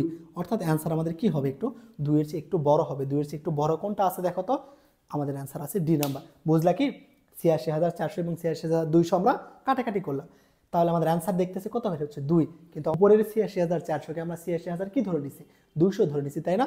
অর্থাৎ আমরা অ্যাকুরেট যে অ্যান্সারটা বের হবে সেটা 2 এর চেয়ে একটু বড় হবে। 2 এর চেয়ে একটু বড় কোনটা অপশানে আছে, যেটা আছে সেটাই, অর্থাৎ ডি নাম্বারটা। বুঝছো? ক্লিয়ার কি? পরের ম্যাটটা দেখো কি বলতেছে, 300 গ্রাম ভরের একটা বল সরল সন্ধিত গতিতে গতিশীল। মধ্য অবস্থান থেকে বস্তুটি যখন 0.20 মিটার সরণ হয় তখন এর উপর ক্রিয়ারত প্রত্যায়নী বলের মান 0.24 নিউটন। বলটির দোলনকাল কত? কি নির্ণয় করতে বলতেছে, দোলনকাল। এখানে দেখো তো বস্তুটার কি দেওয়া আছে, ভর। এম এর মান কত, এম এর মান দেওয়া আছে 300 গ্রাম। গ্রামকে কি বানাবা, কেজি বানাবা। এই জন্য কি করতে হবে, 10⁻³ দ্বারা গুণ করতে হবে। তো এখানে স্প্রিংয়ের কি দেওয়া আছে, ভর দেওয়া আছে, তাই না? তো স্প্রিংয়ের যদি ভর দেওয়া থাকে সেখানে আমরা টি নির্ণয় একটা সূত্র শিখছিলাম না, T equal to 2π√m/k। T equal to 2π√m/k। অর্থাৎ আমাদের পর্যায়কাল নির্ণয়ের জন্য এম এর মান জানতে হচ্ছে, কে এর মান জানতে হচ্ছে। এম এর মান কোশ্চেনে দেওয়া আছে কিন্তু কে এর মান কি দেওয়া আছে, দেওয়া নাই। কোশ্চেনে কার মান দেওয়া আছে, এফ এর মান। এফ সমান কত দেওয়া আছে, 0.24। এফ সমান 0.24। তো আমরা এফ সমান কি লিখতে পারি বলো তো, কে ইন্টু এক্স না, এফ সমান লিখতে পারি কে এক্স। অর্থাৎ কে এক্স এর মান 0.24। এইখান থেকে আমরা কে সমান কত বের করব, 0.24। এক্স সরণ কত মিটার হবে, কোশ্চেনে বলে দিছে না, সরণ কত বলো তো, 0.20। অর্থাৎ এখানে হবে 0.20। কেমন? এটা আমাদের কার মান, কে এর মান। তো কে এর মানটা আমরা এখন এখানে বসাই দেব। তো বসাই দাও, 2π ইন্টু এম এর মান কত দেখো তো, এম এর মান কত, 300 গুণন 10⁻³ ডিভাইডেড বাই কে এর মান কত, কে এর মান হচ্ছে 0.24 ডিভাইডেড বাই 0.20, তাই না? এবার কি করবা, ক্যালকুলেশন করবা। তো 0.20কে উপরে উঠাই দাও, তাহলে 2π ইন্টু কত আমাদের 300 গুণন 10⁻³ ইন্টু 0.20 ডিভাইডেড বাই কত, 0.24।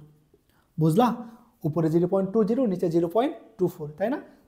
এবার আমরা কি করবো, দশমিক উঠাই দিব। তো দেখো তো দশমিক যদি উঠাই দাও কত হবে, উপরে আছে আমাদের 300 গুণন 10⁻³ ইন্টু 2। উপরে দশমিক যদি উঠাই দাও তাহলে নিচে কত লিখতে হবে, একটা 10 দ্বারা গুণ করতে হবে। নিচে কত আছে, 24 লিখলে উপরে কত দ্বারা গুণ, 100 দ্বারা গুণ করতে হবে। এবার এই ক্যালকুলেশন করো, 10 দ্বারা 100কে কাটো, কত হবে, 10 থাকে, তাই না?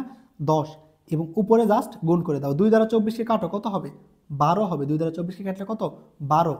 এবার 6 দ্বারা 12কে কাটো, কত হবে, 2। 6 দ্বারা 300কে কাটলে কত হবে দেখো তো, 5 6 30 50। তাহলে উপরে আমাদের থাকতেছে কত, উপরে থাকতেছে আমাদের 50 গুণন 10⁻² ডিভাইডেড বাই 2। 2 দ্বারা 50কে কাটো, কত হবে 25। 2 দ্বারা 50কে কাটলে কত 25। তাহলে উপরে আমাদের 25 10⁻² মানে কত 100। 25 দ্বারা 100কে কাটো, কত হবে 4 হবে। তাহলে 1/√4। 1/√4 মানে কত বলো তো 1/√4 মানে 1/2। 1/2 ইন্টু আমাদের কত ছিল এখানে 2π। 1/2 ইন্টু 2π। 2 কাটো, তাহলে আমাদের কি থাকে 3.14 সেকেন্ড। তাহলে অ্যান্সার আমাদের কোনটা বের হবে বি নাম্বারটা। বুঝলা কি করলাম? কোশ্চেনে আমার এম এর মান দেওয়া ছিল, এফ এর মান দেওয়া ছিল, এফ সমান কে এক্স, ওইখান থেকে কে এর মানটা বের করলাম। আমরা কি জানি টি ইকুয়াল টু 2π√m/k। 2π এর মতোই ছিল, এম এর মানটা বসাই দিলাম, কে এর মানটা বসাই দিলাম, দিয়ে আমরা কি করলাম দশমিকটাকে উঠাই দিলাম।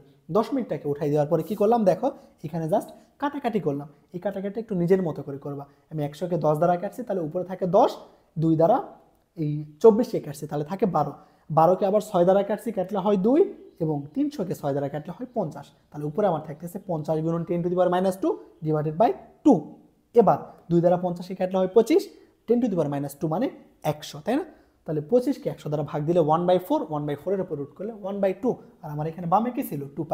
2π দ্বারা গুণ করে দাও, 2 কাটো, অ্যান্সার হয় পাই। পায়ের মানে 3.146।